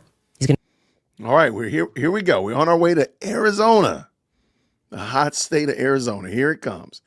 Please pay attention to this. This thing gets so stupid so quick. Let's go. And revisit the past. He's going to get these answers. He books himself to stay in a hotel on the base, a military hotel known as Candlewood Suites. Like Candlewood Suites only exist on the military bases, bro. Really, trust me, bro. That's like I started to look it up. I'm not gonna look it up. Like, why? It's like that chain. It's like a Candlewood Suites. It's like a thing. They're like, yeah. But again, Just like, hey, did you notice that she was the Egyptian people on the Egyptian plains stayed at the La Quinta Inn somewhere in? Okay, I really think somebody is literally just making this story up. It makes no sense. Like, which one make? So, you want me to believe that the quote unquote Fed slop about Tyler Robinson is bad, but this story right here, nobody would come up with it on their own. No. I thought about it today. Nobody would come up with the Macrons hired the Egyptians and an Israeli special service and to go and the French to go and assault Charlie Kirk and take out Candace Owens. Nobody would have come up with that story unless you told it. Not a bit. With all the evidence you've shown, nobody would have come up with this. And a head of state is not using his own military to go assassinate somebody. They're going to use a organization or somebody that's a cutout that's not actually connected to them in any way, right? There we go. Yeah. And this is on the evening of September 8th. I want you to remember that, okay? He has been so thorough. He has sent me timestamps, bookings, reservations, went through his call logs. I was like, I want you to pinpoint what everything. How did she go? She went through all of this between 9 p.m. last night and when did she go live at this? That show was at 5:30. This show was on 5:30 the next day in Eastern Standard Time. So not even 24 hours. And don't forget, she had to sleep. She had to take care of the kids. She had to homeschool. She has to sleep. Just normal life. She's done all of that, and she's verified all this stuff, but shown us none of it. Okay. I mean, I know Cantifa's in the chat. Some of my mods told me that Cantifa's in the chat. Shout out to y'all. Shout out to Cantifa. Y'all come up here to the front of the church. We got seats for y'all right up here. Come on up in here. Help us make sense of this. Canadian Antifa? No, well, no, it's Candace Tifa. Oh, so it's Cantifa. Dude, God, these people online are the gayest people alive. On the planet. They're on the planet. So we make room for them, Green Beret. We say, hey, Cantifa, y'all can come right up in here. We save y'all a seat right here. Absolutely. All I want you to do is just explain this to me. What proof, evidence has she shown you that you could show me that would cause me to believe what she's saying? That's what I want. And at the current moment, just like her fingers are right there showing a 0, that's exactly it. 0 evidence to the fact. Let's go. Thing happened. So he gets to the Candlewood Suites at approximately on September 8th, 5:37 p.m. Checks into the hotel, and you can imagine he's a person that pays a lot of attention to his surroundings, right? When the cartels are after you and your family and you are compelled to change your name, you pay attention to your surroundings to see if kind of like Candace paid attention to her surroundings at Dollywood. Dude. Or at Tucker Carlson's Christmas party. Did he change his name and was he in Witsec or was he not? Because apparently he was in Witsec with a different name. I thought. Then he couldn't have like had this whole. This is all just so asinine. So like now and then once you go into Witsec, you don't get to come out. You don't have to come out like. That's a good point. You don't get to come out 35 years later and be like, oh, everything's fine now. All the danger's passed. I'm good. I'm done being this fake name. I'm going to be this real name. And now I'm going to go onto this army base where I once served. Like, what? Yeah, because I really wanted you to explain this going on to the base thing. Because, okay, let's say that the Candlewood Suites is on the base. Let's just say that for laughs and giggles. They have a hotel on the base. Okay. How did he get on the base to go to the hotel? They do have hotels on bases. I don't know if you have to be active duty to use them or maybe a veteran. I don't know. I don't know that part. I haven't paid attention to stuff like that. There are some random hotels on bases. There's some on Fort Bragg. And you can get onto bases with a background check and a driver's license. Okay. So you can just go through their visitor center. They do a background check and then you can get on. You have to have a reason though. Like you have to have a purpose. Right. For what you're going to do. They're not like checking your backstory, right? If you just say like, I'm going to see this person at this unit, usually they're going to let you on as long as you pass the background check. So him getting on the base isn't weird.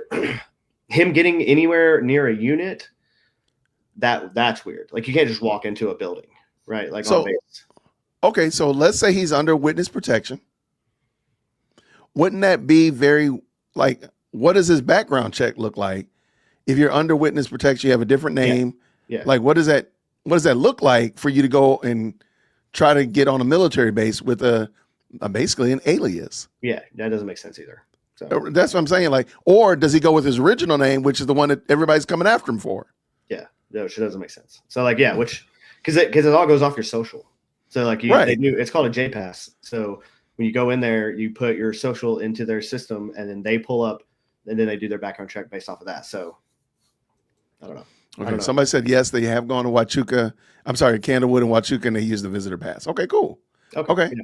I just wonder, like, what does that look like for? But I'm assuming that Monica Leonard, I'm assuming that you're not in the WITSAC under witness protection with the cartel coming after you. So I'm just kind of wondering, like, what does that look like for somebody like this, John Jacob Jingleheimer Schmidt, who called Candace and told her this fanciful story? No, you got to know hits from the cartel, they expired 35 years too. Everybody knows this. There you go. The marker from the high table expires. Anybody look shady? What he notices is somebody who is special forces in the lobby. He said, you just know when you're dealing with a special forces guy. And he is in the lobby, and a person. Where were you, Green Beret nap time? Hold on. Where were you on September 8th? This Don't year? tell us. Yeah, this year. Don't tell us. Don't tell us. Keep it a secret. I've been out for a while, so I'm not doing anything cool. I promise you that. I was picking up my kids man, in carpool line. I was in carpool line, man. A young woman comes down thereafter. That young woman, who at the time he did not recognize, is with him. They kind of fluff around in the lobby while he's checking in. He's on the phone with his wife. And thereafter, the two of them get into a green pickup truck and they drive off. Okay. Imagine thinking you're cooking with this.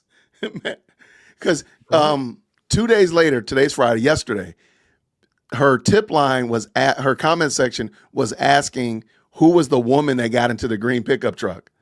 And she literally put out an ask for people to find out who the green pickup truck occupants were. If you work at Candlewood, can you check the security cam? Blah, blah, blah. Like, I really wish I was making it up. I really wish I was making this up, man. This woman is insufferable.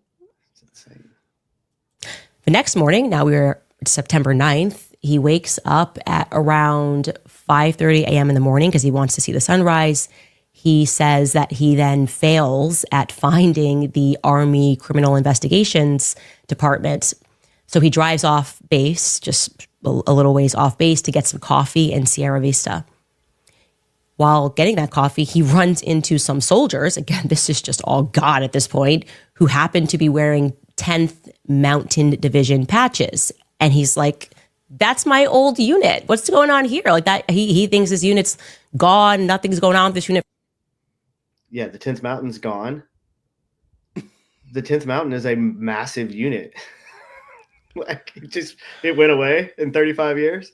Yeah, it did. It went away, man. It went away. And even if it didn't go away, they don't send soldiers anywhere to do TDY. I don't know.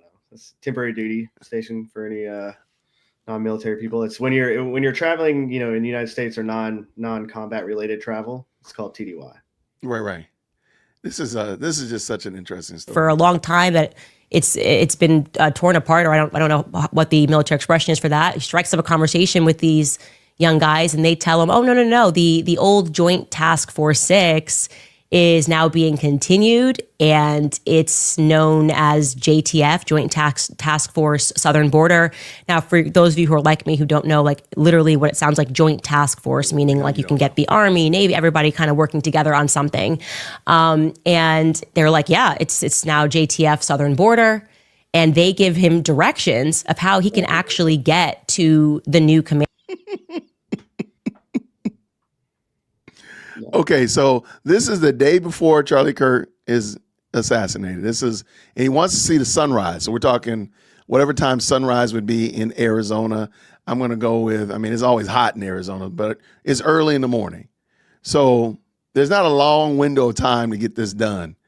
He just runs into a bunch of randoms at the Dunkin', and they start talking. And they say, oh, yeah, by the way, our secret, nobody knows about it, nondescript bunker is down the street around the corner, turn left at the pine tree. Yeah. Hey, we were Okay. once this joint task force, and now we're this new joint task force. Like, what? Right. We used to be Weapon X. Now we're Weapon 11. Shout out to anybody who knows what Weapon X is. Yeah. All right. Command center. They tell them that they're actually currently borrowing a building down there. And he tells me that there would have been no other way he would have discovered where it was. So his intention was to go to Army CID. Now he's like, wow, I can go directly to the actual JTF 6, which is now being continued. And That's not the way it works. And it doesn't be. It's like now it's continued as something else. Like what? It doesn't work like that? No. They don't get It's the not like that. Like, again, Weapon X becomes Weapon 11, Weapon 12? Come on, man. it's really hard. You It's just- really hard to watch people like this talk about shit that they clearly don't understand. And okay, so let me ask you again. Who do you think is deceived? The person that is telling the story or Candace that is believing and retelling it to us? Or I don't know. and you do the option of both, but I don't know. who is it? I could see it'd be both ways, but I mean, she has to know that it's not legit, right? If she would just Right. talk to anybody, like find one subject matter expert on anything that you've been discussing. Did you reach out to one person that was a part of JTF6, right, from back in the day? Did you find anyone that you could get on the record to be like, yes, that there was a guy who found this tunnel and he was lower and we didn't give him the credit we should have? Like, did you find anything like that? No, you didn't. You ran a story within 24 hours of getting a tip on it. And that part right there. So back to the point I made earlier, when her story starts to die down, she gets a new tip. Like, because I think we would all say, like, well, did you verify this? Did you take the time to verify this? No, she really ran with it because she needed something to carry on into the week. And so I really believe that this, because her momentum was dying, this alleged story came in, however she got it, and she ran with it in order to keep this, keep momentum, because you got to end on a cliffhanger every episode of the soap opera. Yeah. So, all right, let's keep it going. and get some answers. What luck. It is now around 7:37 a.m. when he enters the new or temporary So 7:37, he was looking for the crime, whatever place. He left base, went to Duncan, ran into his old squad, got the new directions, and it's only 7:15 in the morning? Yeah, units. What blessed time? No one's What at time work. was he up? Yeah, no one's at work in the office at 7:30 in the morning. That's No. like PT time, and then breakfast. Get your stuff ready. Usually, it's Yeah. not, between 8 and 9. Some people will get there early, I guess, but it's like nothing's happening to where you could go talk to anybody, right? Like staff duty's not, or CQ is not letting you into the building. It's all insane. Well, in a minute, they're going to let him in the building. Not only are they going to let him in the building, he's getting into the building. Let's go. JTF headquarters, and he sees two guys, and he's pretty impressed. He's like, whoa, these are, again, military term, E4, E5s. He told me that means that they're lieutenant colonels, and they are the ones that are checking. It's not lieutenant colonels, Okay. What branch of military is she referring to? right? Because ranks are different. I mean, Right. the Army and the Air Force are pretty close, but Marines, Navy are different. So, like, what are we talking about? And if it's a joint task force, who are we looking at? Are we looking at, Good question. like who is this? But I can tell you that there's no E4s or E5s in any of the branches of the military that are also lieutenant colonels. That does not exist. It does not exist. I love it. Let's go. him in. He happens to walk in at the exact time that they are concluding a meeting, and he is kind of even more impressed because he sees about 12 lieutenant colonels. He tells me, you do not see that many people, that many. Okay. When she first walked in, didn't he see two lieutenant colonels? Right. He already saw two walking. lieutenant colonels. Yeah. Right. But he sees these guys come out and he's really impressed with them because those are lieutenant colonels. But what about the two that you just saw? So there'd be like 14 lieutenant colonel. Dude, and you're not getting into this building, right? You're not just like walking into a building where they're having a That's meeting. the part. Especially a meeting, if there was a bunch of colonels in this meeting, you're not getting anywhere close to this meeting. Like, what are we talking about right now? I don't know, man. I really don't. E4s, E5s, E6s. Please, military guys, forgive me for me not knowing what the proper vernacular. But he just goes, well, what's going on? He's like, you don't see this unless you're at the Pentagon or you're at the White House. You just don't see this many high up the food chain lieutenant colonels. He's going, man, this is a pretty important meeting. So go ahead. Go ahead. I know what you're about to say. Go ahead. Another thing is lieutenant colonel is not a high rank. Right. Like, I mean, it's 05, right? So it's right before you get into the flag and general officer. It's 2 away from being a general. So, but it's not like Pentagon level brass walking around. Like that would be a bunch of different generals, right? Or even a full bird colonel, like that would be in charge of a battalion level, group level operation at that point. So we're different. SF is groups. And we do have battalions, so that's kind of the same as like Army line units, but then armies would have like brigade and then division. SF, we don't have brigades, we have groups. Got you. So, so who are these people that she sees, or that John Jacob Jingleheimer Schmidt sees? Who are they? Nope, doesn't make any sense. They don't exist. And then he sees 3 men walk out, one of which is the person he identifies as the person that's the center of the action, right? He said you could just tell this is the most important person. And he has gray hair. He's got glasses. I believe he said that he's about 5'10". And at this point, he sees that the person that is with him, and he said, certain that the person that is with him is Brian Harpole. Yeah. Okay. Oh, it's about to get even more interesting. I have the video clip right here of Brian Harpole talking to Sean Ryan about their trip to Japan and how he was there with Charlie Kirk and him eating sushi and all that kind of jazz with him. And then later on the Charlie Kirk show, them talking about the trip to Asia and mentioning Brian Harpole, as well as the, I guess it's a TikTok from Charlie Kirk of him in South Korea, and you see Brian Harpole right behind him the few days before he came back to the United States. At what point is Candace going to just finally realize that she's being punked? Like, I don't know if she can. She's just going to move on to the next thing and just act just like she moved on from the Egyptian thing, and just like she moved on from the cars and then the Israeli cell phones and like all this different things, all these things that she has, and then she just moves on from them, and then it's to the next thing, the next big tip. Amazing. Let's go. So, and again, I'm going to say allegedly because I wasn't there. Of course you weren't. But I have spoken to this guy, and I very much trust what he is saying. I think he is very credible. Okay. Based on what? So he sees Brian Harpole come out, this older guy, and what then happens is first the guys that are checking him in are friendly. He explains to them, this is what happened to me. I just want to speak to somebody. They're like, yeah, let me help you. And all of a sudden, after Brian, who he believes to be Brian Harpole, who he's not obviously recognized at that time, he would not have known that was Brian Harpole, but he remembers him. She said, obviously, because then the biggest political assassination since JFK happens. Say again? Didn't she say he recognized him at that time? And now she's saying he didn't recognize him at that time? That's a great question. Let me back that up.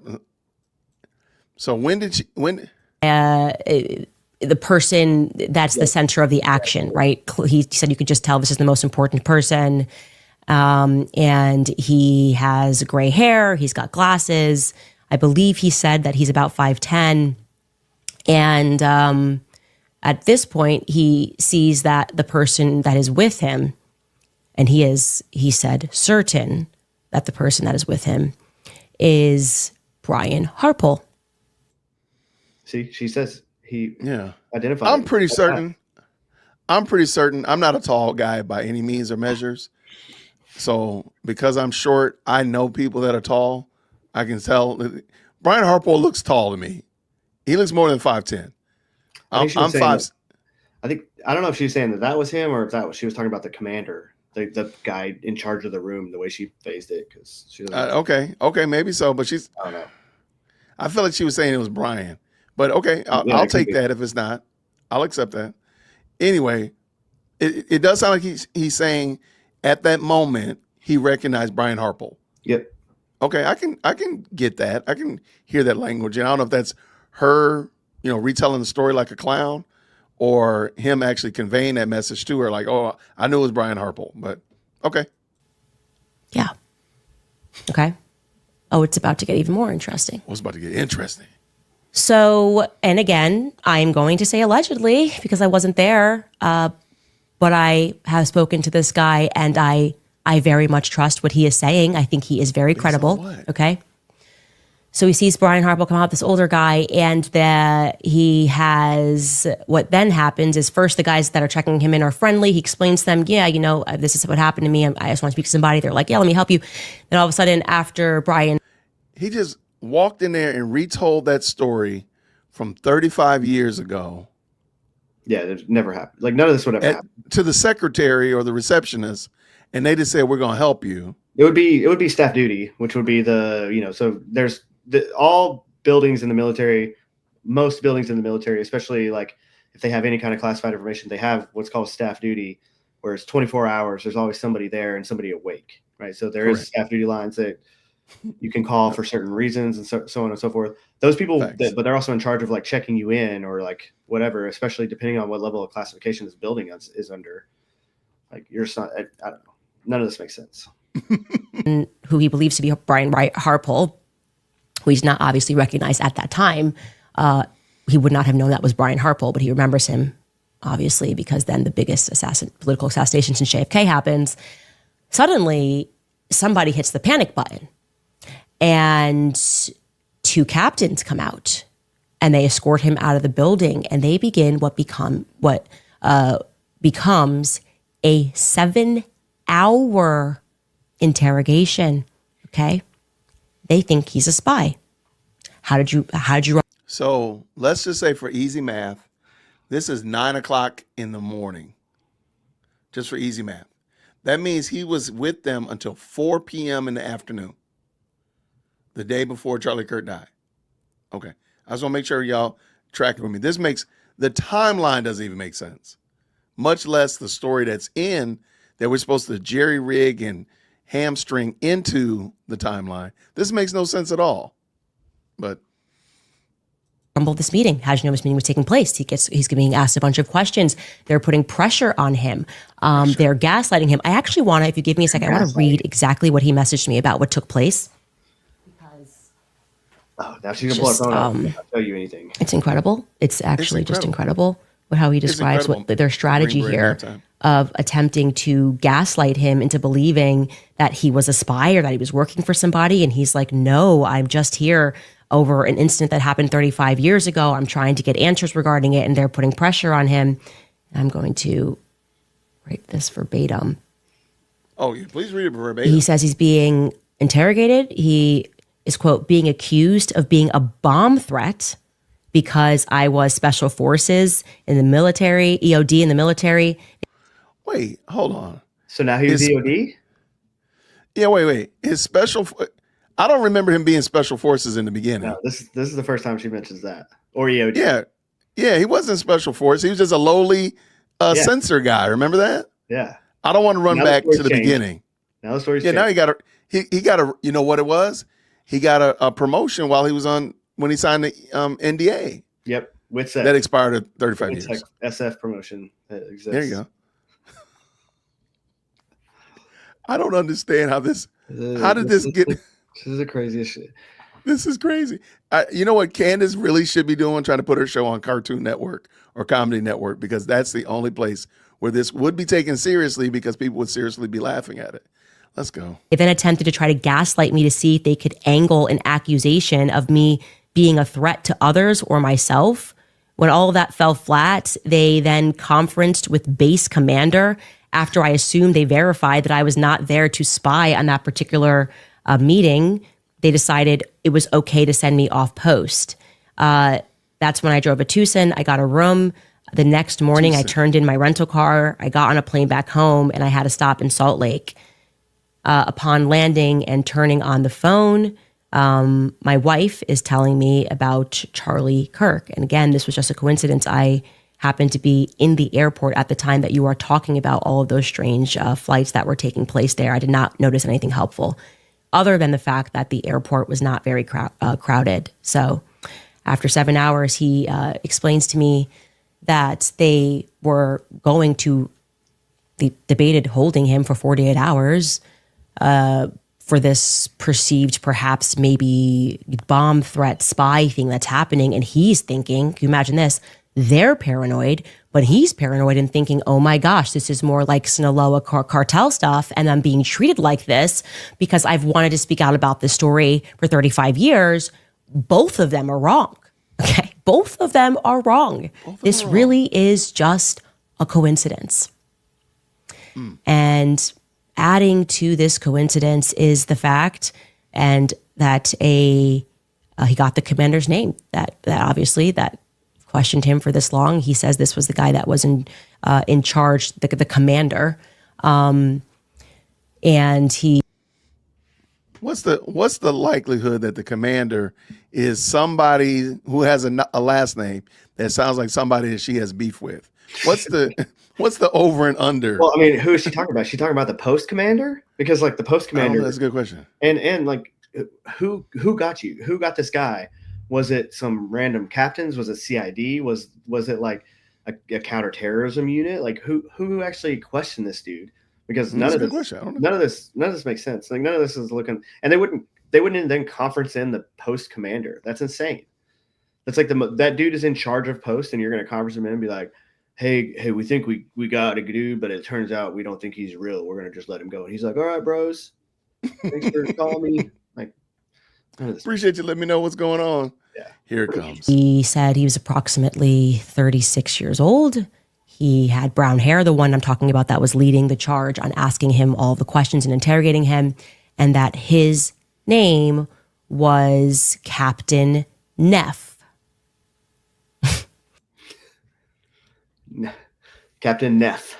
Neff. The fact that she really thinks this is going somewhere is going to have to be studied by science. I mean, science is going to have to step in and help us with this one. How serendipitous is this? The week that she starts hating Blake Neff of TPUSA, she runs into his cousin in some kind of fantastical Mission Impossible greenlit high table story where his cousin is involved in it. This is stupid. This is like, y'all make this woman make sense. I'm going.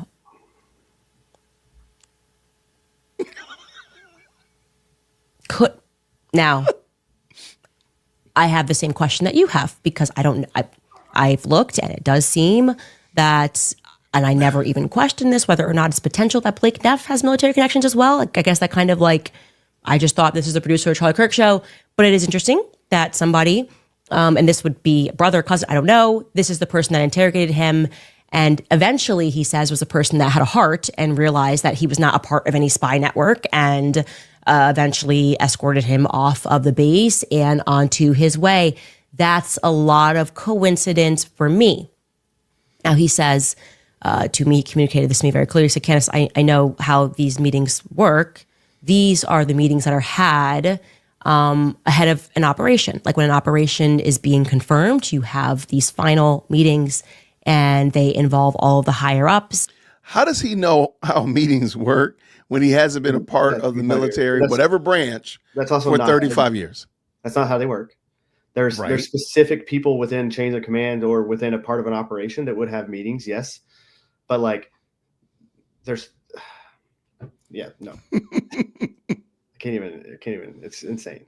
This is bonkers. Okay, let's go. And you are trying to do this in a very isolated location where, people are not going to accidentally happen upon you because they've got something to say about what happened 35 years ago. And that is what he happened upon. And I don't know what to make of this information other than he feels that he then recognized these people. He feels certain that he recognized these people in the days following Charlie Kirk's assassination. So this is a very interesting, and I wanted to ask you this. Did you hear what she said? She's sure that he recognized these people in the days after Charlie. What people is she referring to? The military people, because again, this was a military operation somehow. Right, because we got the maroon shirts. Hold on, get your maroon ready. Get your maroon ready. Correct me if I'm wrong, though. The 10th Mountain is not an airborne unit, so. Oh, that's right. Darn it! Don't interrupt our fanciful story. Like, what in the world is this? And a bunch of people are doing Fox News, and obviously, then we've got a massive event at a stadium, and everybody is in front of the camera eulogizing him. He feels confident that he recognizes these people, and that needs to be shared. So I'm really picking up from her the way she's telling this, that the people who were on Fox News, the people who the media was interviewing post Charlie Kirk, were military people that he saw at that meeting in that secret building that he should never been to. Yep. Is that what you're picking up? Yeah. They would definitely go wild. hang out. Yeah, they would be the secret co-conspirators, and they go hang out at the crime scene just to, just to make sure everything's going according to plan.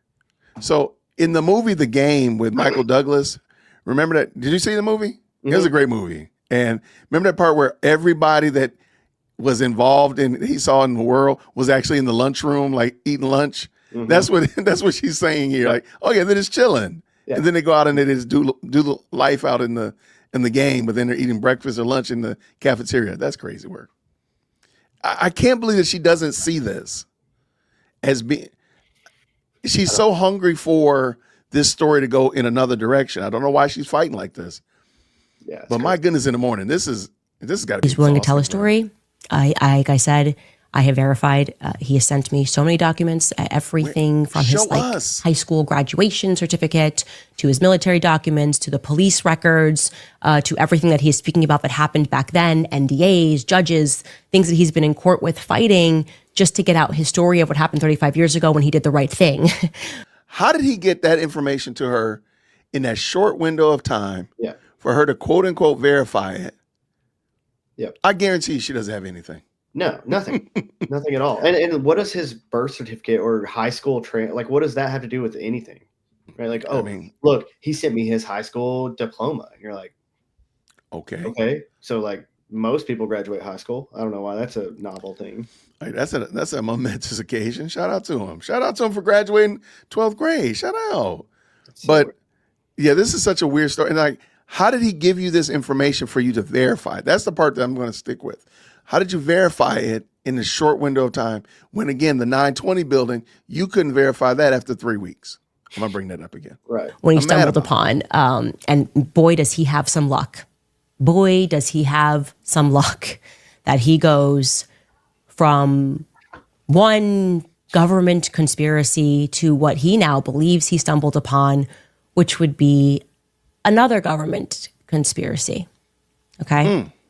He said that this commander, Neff, by the way, was the commander of force protection. Best he could tell, he did not get the first name. He did get an incident number, which I should have.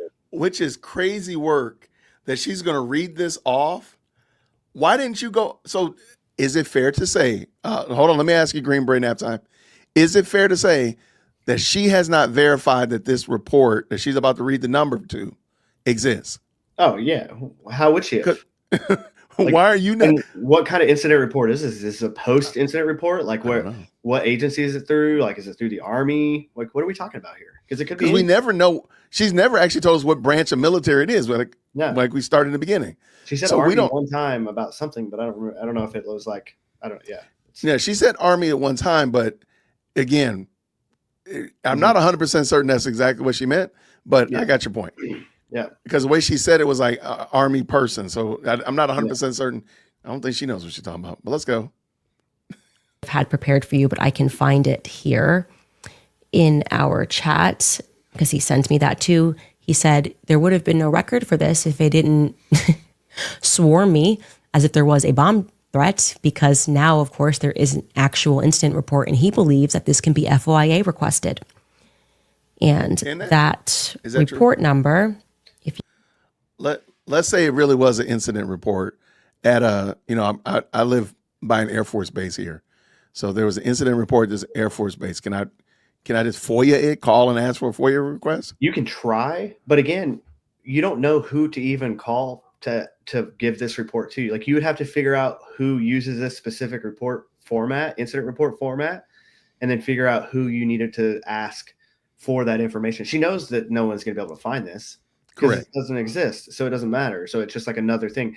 And then if you tried to actually find it, and then you were like, hey, I looked through all the possibilities. This incident report doesn't exist, or it doesn't even mimic what would be an actual incident report number. She would be like, oh, well, they must have changed it because it's all part of the conspiracy. Like, there's just no winning. There's none. And let me also say another reason why you almost know for a fact this does not exist, because if this number existed and it was able to be found, Cantifa would have found it and would be plastering all over Twitter. We wouldn't have to look because the Candies would have already posted it for us. So the fact that they haven't posted it gives you yet more confirmation it doesn't really exist. I'm going to try to write it down as she say it, and then we'll see. Okay, Tom, you ready? See if we can. Yeah, go ahead. You will bear with me. I'm going to read that to you all because I think this is going to take really the whole world to investigate. It is 8611-2025-MPC446. So that Does that look right? Yeah. I don't know if she reads it again. is the report number that was given to him by this Captain Commander Neff. And like I said, he has given me I could have just put up documents upon documents certifying. Why don't you just put up a document? Just one thing. And not his high school graduation certificate. Yeah, any document. Anything that would corroborate what we're reading right here or hearing right now. Any of that would be great. He was there certifying that this happened, whether or not his descriptions and whether or not the people that he thinks he actually saw at this base, I don't know. What I will say is that something that I could easily have done was to see whether or not I asked him, did you see Dan Flood? No. Well, that checks out because Dan Flood was with Charlie in Korea. And I am wondering about that. Like, why would you want to go to Japan a day before you? If I'm not mistaken, and I could be wrong, so I'm sure the chat will correct me. I thought Dan Flood was security at TPUSA, and Brian Harpole was like security, personal security when he's out and abroad. Yeah, I think so. I could be wrong, but I might. Does that make sense? Am I right? I think Okay. so. But, Okay, so it seemed like if I heard him correctly, and I'm again, I don't know anything, so y'all correct me. Dan Flood would be, if you were at home, that would be your security person, Dan Flood. But if I go out and abroad, then Green Beret nap time is personal security when I'm out and abroad. That makes sense because that rhymes with what Brian Harpole told Sean Ryan about them being in Japan and Asia, as well as the team at Charlie Kirk's show when they were talking about going to Asia. So I don't know why, again, the big slam dunk about Dan Flood, but the fact that she's trying to incriminate Brian Harpole and saying that he's a part, that's so gross, man. Let's just get done. Yeah, that's insane. You have a college campus event, right? You have Charlie on the 5th and on the 6th of September. He is in Korea doing an event. And then on the 7th, he's in Japan and he is on CNN News Japan speaking. And so, yeah, like on the 8th, if that's when he left, maybe he left on the 9th, you've got a 12-hour flight back home.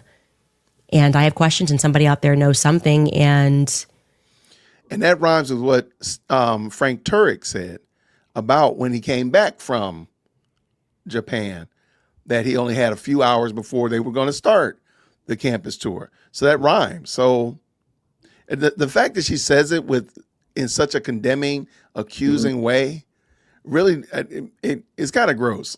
It's just gross to hear. It is. Like, how dare you do this? Like, why are you doing it? Ma'am, go somewhere, sit down. I'm sorry, go ahead. I don't know what to say other than this feels right. Don't say anything. this feels right to me. This feels to me, as we were speaking about yesterday, about global trafficking and cartels and the government involved in this somehow and implicated in this somehow in ways that we don't quite understand, but that we know involves the highest possible levels of corruption, that this feels right. And like I said, he is not hiding. He is done hiding. He has been silenced for 35 years, running from his life and being gaslit about that, in the same way that I am being gaslit about that. I have a very terrifying update for you regarding people that have been trying to assassinate me. And speaking to him was, I guess, like emotionally qualifying, because exactly what Like, There's a lot of feelings going on. feelings. It just feels right. Emotionally, it just feels right. So she went from facts over feelings, facts don't care about your feelings, to now literally everything feels. Mm-hmm. Everything feels. And again, and maybe I've just never had an international hit out on my life. Maybe you just treat it like it's, a walk in the park. I would be losing my mind. I would, if I had any information that Green Beret nap time was going to come and do damage to me and hurt me, I'm putting it all out here. It would be a stream running, just a constant 24-hour stream. Jay Witt podcast is on talking about Green Beret nap time is coming to do me harm. Here's all the evidence and proof of that fact. Mm-hmm. I still haven't seen one smidgen of anything that this is true. Yeah. Not one stitch. And mind you, she just took 30 minutes to tell us this fantastical knockoff Hallmark story, script story. Oh yeah, by the way, let me tell you about these people trying to assassinate me too. Like, why was that not the biggest, most important bit of this story? She wasn't worried about them people going to mass, though. Oh my gosh, man. I mean, technically, she's putting everybody in danger everywhere she goes. Yep. I mean, she's literally putting other people's lives in danger by going to the Quick Trip. Your run to the dry cleaners is putting my life in danger. Yep.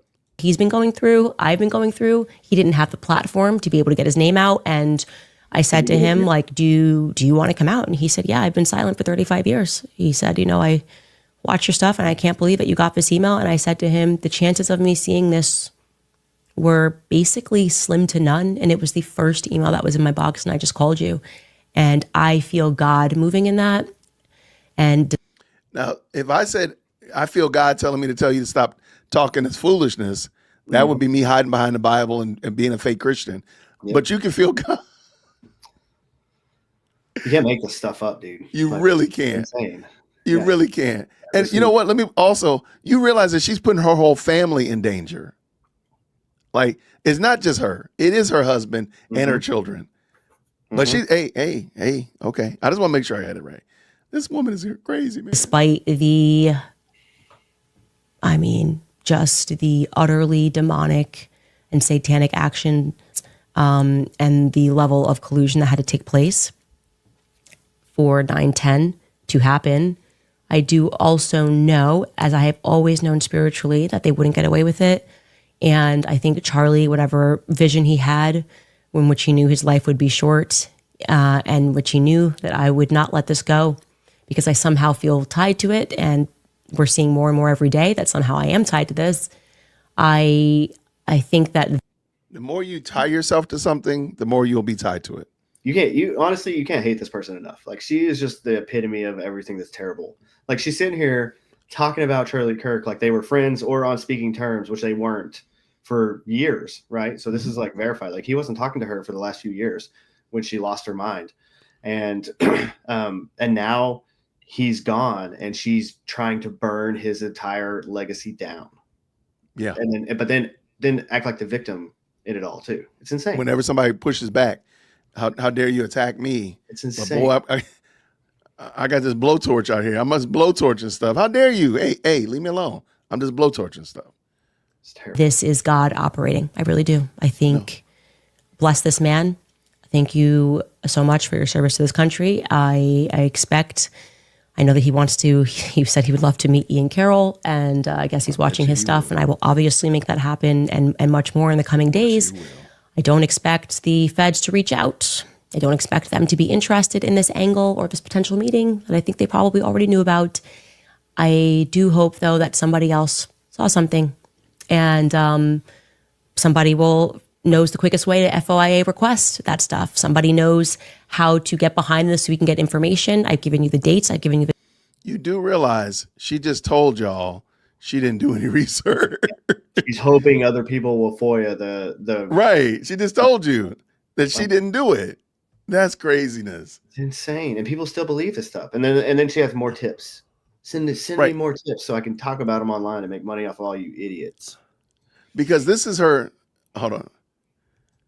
Somebody sent me something especially for you to play. So I got to play this after we get done. If you got a second. Okay. It's a short clip about something she's talking about. All right. But you do realize that this tip line right here is the real MVP of the show. I think it's the main character and the main villain of this whole scenario, because everything she gets from this tip line drives the next episode or couple episodes and whatever that nature. Because I can only imagine the stuff she gets in there. I can only imagine the people that want to feel like I need some notoriety. I need main character syndrome. Let me touch bases with her. All right, we'll finish. Times he has given so much more, and I know I just thank God that I saw that email. We're gonna pause there, and if you guys know anything, obviously email us. All right, that's the end of it. Oh my gosh! All right, Green Brain nap time. How'd you fare, man? It's just painful. That's the second time I've watched that, and that's more than I really wanted to ever have to listen to that woman. But here we go. Oh, we got more. All right, yeah, I'm about to drag you back into the swamp. I'm sorry. Let's do it. All right, so shout out to MT real quick. MT sent this and asked me to let you play this for you. She said, so I gotta give the people they're asking for. Let's go. All right, green hearts in the chat when y'all can hear. Let me make sure it's nice and loud. Green hearts in the chat when y'all can hear. Sky Blue writes, will you be looking into the Idaho 4 case? Yes. I know this is off topic, but I can't believe what I'm seeing. Your perspective would be valuable. Yep. I have done probably thus far 6 hours of research. It is very scary. Potential military operation. I don't know. I know that I have never believed the official story that was given to us. None of it made any sense. And I am wondering if more people were involved. I didn't immediately go deep down the rabbit hole of that story, despite expressing my views publicly that I thought something was very wrong and something was very sinister, because there were students involved. And I just felt like it was more appropriate to allow those families to mourn. But now that some time has passed, and of course, still understanding that you are still going to be mourning over that, we do need to get to the truth of that, because it happened on a college campus and the media was not honest about other elements of this case. And I think that, I think there's something very dark happened there, and that the government is trying to cover a lot of it up, which is evident by how much they're locking down in the court cases alone. Wow. Wow. How much of that sounds exactly like the Charlie Kirk story? Like, yeah. If you just remove a couple of words, just a few words, maybe 6. What was that talk? What was she actually talking about there? The Idaho 4. I think this is, if I'm not mistaken, it's the 4 students that were killed. Yeah. And I think there's like a TikTok psychic involved in the craziness. Accused a professor of doing it, but it was really another student. All right. I think that's it. And I'm sure the chat will set me straight if I'm wrong. But this is the Kornberger. I think that's it. The guy. Kohlberger. Sorry about that. Yeah. But wow, that's interesting, because what she said right there could literally be laid over this story, or laid over really the Macron story or the Epstein. Any story. She says the same stuff all the time. I never noticed that. Yeah, so the government is not going to tell you everything, especially when there's an active investigation going on or a manhunt. Because for the first, how long was they on a manhunt for Charlie's killer? 33, 34 hours, something like that. Yeah. So while that's going on, they're only going to release information that's pertinent to solving that manhunt. They're not going to release anything else. And then this all is going through a court of law. They're trying to get him on capital murder, right? So they're trying to give him the death penalty.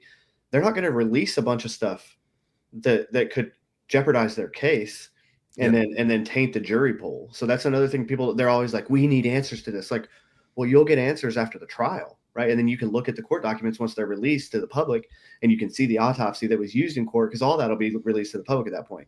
But yeah, so this is the problem: is she's using the already distrust in our institutions that have occurred since COVID. Really, I mean, there's a lot of distrust in institutions before that, but COVID really was like the catalyst. Now that everyone's like, it pushed everybody over. Yeah, right. they're all against us. It's all these organizations are against us. Blah blah blah blah blah. So she's running with that, and now there's people, because they believe this other stuff.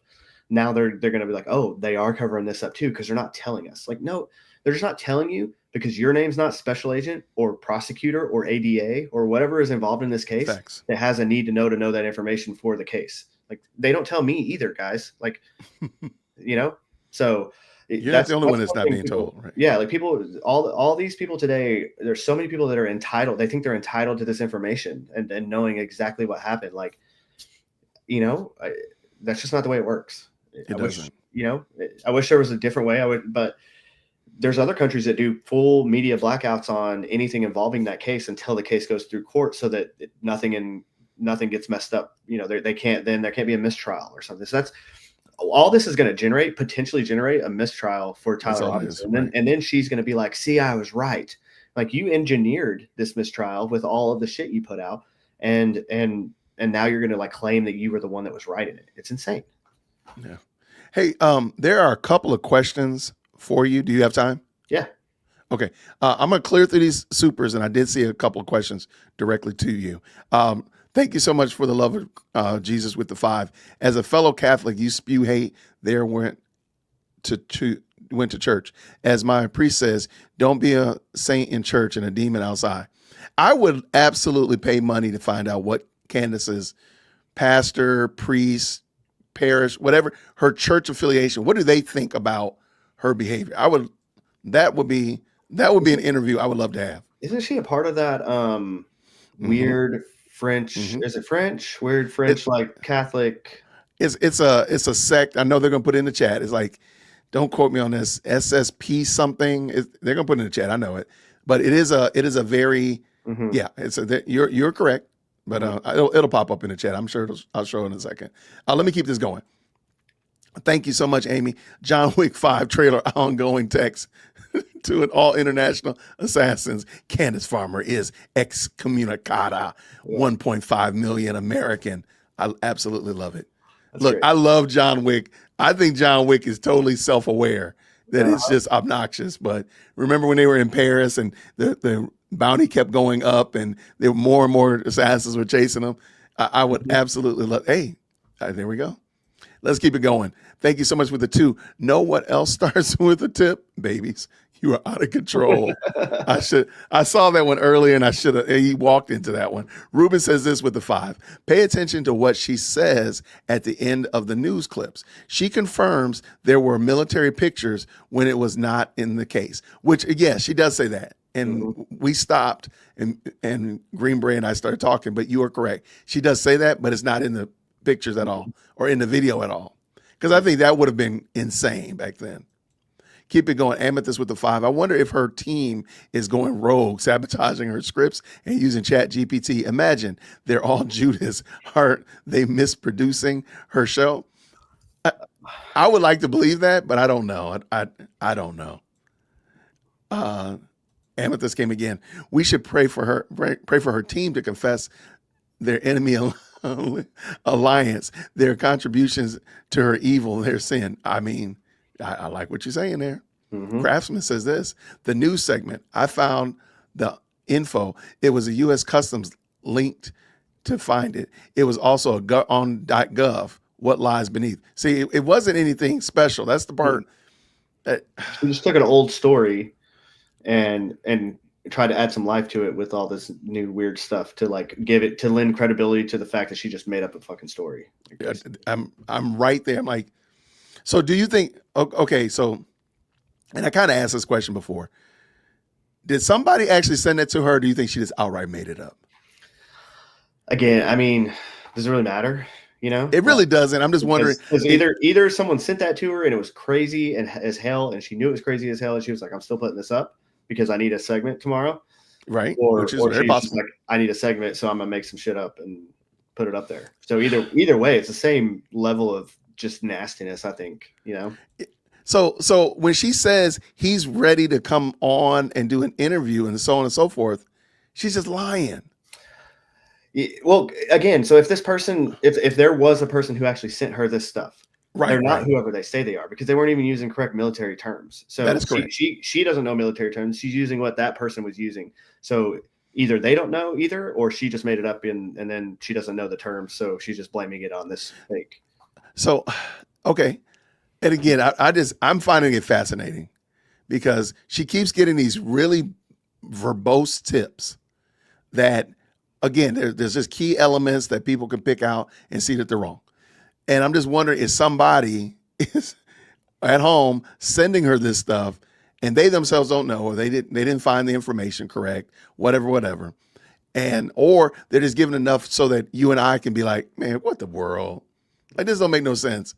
And I'm going to say it again, the 920 building. The cartels are after you and you go to Arizona. Right. I'm gonna check out Juarez right quick because the cartels want me dead, but it'll be fine. I just got all 35 years of WITSEC. I'm gonna go find the truth now. Right. That's That's a great call, man. Thank you so much, Phantom. All right. Not all S5 or SF look like SF. What's SF? Special Forces. Special Forces. They do not have a look. Well, but wait, hold on, because we know they be rocking that maroon though. So that's airborne. We are airborne, technically, but we get a green hat. So the maroon hat is your airborne operations, not SF. It's completely different. I can generally pick out an SF dude, especially if there's more than one, anywhere in the world. If I walk, like I could, some kind of either special ops or SF, they do all kind of have a look. Now, I will say, when you get to your like orange, your higher level CAG, that kind of stuff, yes, those dudes can fluctuate more in what they some of them are a little less or more unassuming, I guess you could say, especially if you're doing the secret squirrel stuff, right? Then you might, you don't want to have a bunch of tattoos and be walking around everywhere like, being identifiable. Like, so there are, yes, I get what you're saying, but at the same time, your average ODA, like an operational detachment alpha, which is a team for an SF unit, your average ODA dudes all look pretty much like ODA dudes. I'll just put it that way. Okay. Welcome so much to I Am Gal. Thank you so much for becoming a brand new member. I appreciate you. What is this one right here? MT says this with the 5. The day before Charlie was unalived, he was already back in the U.S. Also, Harpole was with him in Asia. There's video of Charlie on Charlie's channel. Right.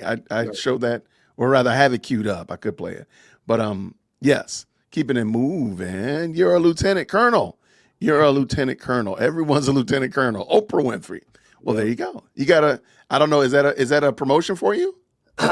Oh, it'd have been a big promotion for me. Well, there you go. Well, congratulations, sir. Yeah. There you go, man. Shout out. Amy's doling them out left and right. Thank you for that, Amy. Emailed you a video. Okay, this is it. Yep. Thank you so much, MT. I appreciate it with that $2 for sure. Phantom says, it's dumbest story ever. I think her 4-year-old wrote it. It really could be. That's how bad it's so bad that it's like when I watch a terrible, like a B movie about the military, like a crappy one that they clearly didn't consult anyone inside of any military channels at all for anything that they did. That's what this feels like. It's like people that are talking about the military, like they've never actually been around the military. Got you. Look, that's what it would have sounded if I had written it. That's why I admit I don't know what I'm talking about, and I wanted you to come on and talk. All right. She makes a drunk pirate sound like a wise philosopher. Johnny Depp could have beat this if he couldn't beat this if he was stone cold sober. If you know, you know. Thank you so much for the $5. I think this is the one I was looking for. So this guy was 20 when he went down. And okay, so he was 20 when he went down, and he was put in witness protection. That means he was in the military for 2 years max. If he joined at 18, yet he's a military expert, wow, case closed. Mm-hmm. Thank you so much, Stephanie, for the 10. That's what I'm talking about. Like, that doesn't never make sense. That's what I'm saying. I think she just walked right into that buzzsaw. Mm-hmm. And the story, I do think somebody sent this to her. I just think the person who sent it to her has nefarious intent of her reading. It's sounding so salacious, so juicy that she has no choice but to run and put it out on the plate and let everybody feast on it and realize that it's rancid. Like, I don't think she took any time to examine this. No. Wait, guys. In 1990, El Chapo was still mid-level. Okay, I'm trying to think. I'm trying to remember. I'm a little bit older than you, so I got to remember like 1990. Kingpin, timeline. Yeah, I was 16. Yeah, I was, a nobody. He wasn't a kingpin yet. How did he recognize him when he wasn't him yet? Yeah, I had to look that up. That's a great. Yeah, no, that's a great point. And because she said that the commander of this joint task force was pictured with El Chapo. That is correct. So that doesn't. That's a great point. Another thing doesn't make sense. There you go. Yeah. Okay. I'm shout out to them. I'm sitting there thinking like, man, how did this slip by? When El Chapo took over. When did El Chapo become El Chapo? That's a great point. Like I hate that it takes. That's why we watch these things together, because I would have missed that, and I would have thought. And when I started this live stream, I just knew I had all of the questions answered. I had already picked out all the little small problems, but we clearly see that I did not. Yeah, it's not till really about 95. 93 is when things started shaking up in a power vacuum, and then he really took control in 95. So, yep, MT's correct. Yeah. He wasn't really anybody who would have been considered a kingpin. It's crazy. Like, literally, this is another thing. It took, she could have researched this for 7 minutes and figured that one out and been like, well, hold on, there's a hole in your story. Right. And what's the likelihood that she would have pushed back on something like that and say, hey, this part of your story doesn't make sense? No, absolutely not. Yeah. All right. What does Amy say here? Well, what happened was I was walking out of a 35-year-old military conspiracy and walked right into another one. If it weren't for bad luck, Harry Myers. Yep. Thanks so much for the 5. I mean, where's the lie? That's exactly what she just told us. Yeah. Shout out for Short Goose. Thank you so much for the $20 super. Did anybody else notice how Candace said she was trying to figure out who he would interview with? Wouldn't she want to do the huge bombshell interview? I did pick that up. Mm-hmm. I mean, unless she knows it's fake, I'm just asking questions. Like, that should have been the first. It's insane. If I was going to bring on a dude that had like insider information, like you're going to need to bring some receipts, bro. And we're going to like do this live, and you're going to have to come out and say who you are. And we're going to have to be able to prove all this shit, because otherwise they're like, what are we talking about? Like, why are we even having this conversation? No, that's an excellent catch. Excellent catch. Yeah. I heard it, but I don't know. I didn't say anything about it, but I did hear that. I did catch it as well. Is this not the same thing she's doing with Charlie's case? This is the Idaho 4 case she's talking about, guys. Yeah. You could literally take this case. Let me pull it back in real quick just to show y'all. You could take this little snippet right here and, again, just change like 4 or 5 words and get rid of the closed caption. You could change 4 or 5 words in here, and it would sound just like Charlie Kirk's story. Yep. The same thing. Don't trust the media. Don't trust the government. That something greater happened. Rabbit hole. I mean, darker. That's crazy that she's so predictable. All right, here goes. This is directly to you, sir.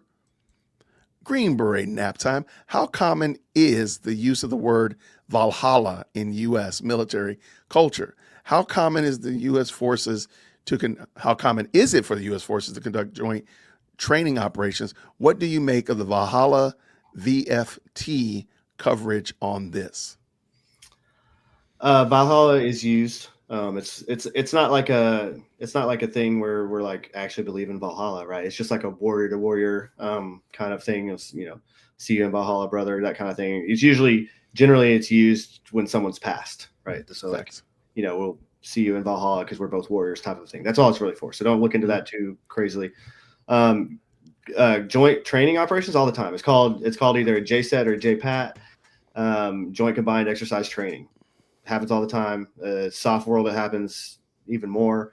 But other units do it too, especially now with the new SVAB unit, which is like the new regular Army training for regular Army units, foreign regular Army units. So all the time, happens all the time. And I talked about this before because she brings this up, that they were doing this joint training and Foreign Legion was there or something. And like the Foreign Legion probably wasn't there. Maybe they were, but there was definitely, there was absolutely could have been units there from all different nations, whether they be Five Eye, whether they're allied, or just even some nations that aren't allied and they're just trying to actually, do enough stuff with us to become a non-NATO ally, which is kind of a big deal. And then, so that happens all the time. And when it does happen, it is very, very controlled. It's very like, this goes up all kinds of chains of command. This goes up to probably the post commander is probably aware of this happening wherever the joint training's happening. So it's not something that they're just like coming in. They're like, they get to go do whatever they want to do. Like, no, like this is all structured and very, there's scrutiny all over it. Nate, man, I like Nate. I think sometimes I disagree with him on more things than I actually agree with him on. And I think he's just kind of looking at this could technically happen type of mentality, which I absolutely disagree with. I don't see the plausibility of any of these. Who's that? Valhalla VFT, Nate. Yeah. So again, I'm not going to talk okay. bad I about didn't know the him person's name. I'm sorry. or anyone else, especially any other Green Berets. I've called some Green Berets out for some things in the past, and we do police our own. We're an organization that polices our own. Even after you're not active anymore, we still police our own. But I do believe from now on we shouldn't be doing it in public. So, if we're gonna have a conversation about something, we'll have a conversation about it like men and kind of figure out differences from there. Like I said, I disagree with his take on all of this, and I think maybe he should look into it a little bit more. But other than that, wish him the best and good things in the future for him. Okay. I didn't know that was actual. I thought it was still like a training name. I didn't realize it. Yeah, no, he's a person. Okay. He's got a podcast called Valhalla VFT. Okay. Shout out to him for sure. All right. Let's keep it going. She didn't get you. Oh, that's a good point. She didn't get you because Berger pled guilty or right. Kohlberger. Yep. Yeah. All right. Low IQ Candace. Biggest lie is about the bullet. Oh, here we go. The 30-06 having many rounds with hundreds, if not thousands of variations of hunting, target shooting, and military use differing by bullet weight from 110 to 220 grains. Thank you so much, Grim Princess, for the $20 super. You want to speak on this? Or I know lots of people talked about this. Yeah, bullets do weird things in bodies, guys. Like especially a bone, glancing off a bone, hitting a bone directly, like all these different things can happen. I saw a lady get shot in Afghanistan and it went literally, she was kind of a bigger lady, and it hit her on the side and went all the way around her back and came out the other side. Didn't hit any organs, it followed a weird path through her, through fat, like body fat, which is, kind of weird. And so I'm checking her, I'm like thinking like she's going to be in big trouble. Like I pull vitals and everything, and then she's like doing fine. She's just in pain. And it's because this bullet, and it was a 7.62. So it's a big bullet, right? I mean, it went through, didn't go through her, followed the fat around her back, and then came out the other side without doing anything. So like I said, bullets do weird things. And they hit a bone, and they could do even weirder things. Everyone armchair quarterbacking this from their phone or from their watching this on YouTube, and they're like, I saw what happened. Like, no, you didn't. Like, you can't tell. No one is an expert enough to actually look at that video and know exactly what happened with exactly what caliber and exactly what grain weight and all the other things, the factors that come into what that bullet's going to do. What kind of bullet was it? Was it an FMJ? Was it a Parabellum? Like, what are we talking about? So like, we don't know the answer to these questions.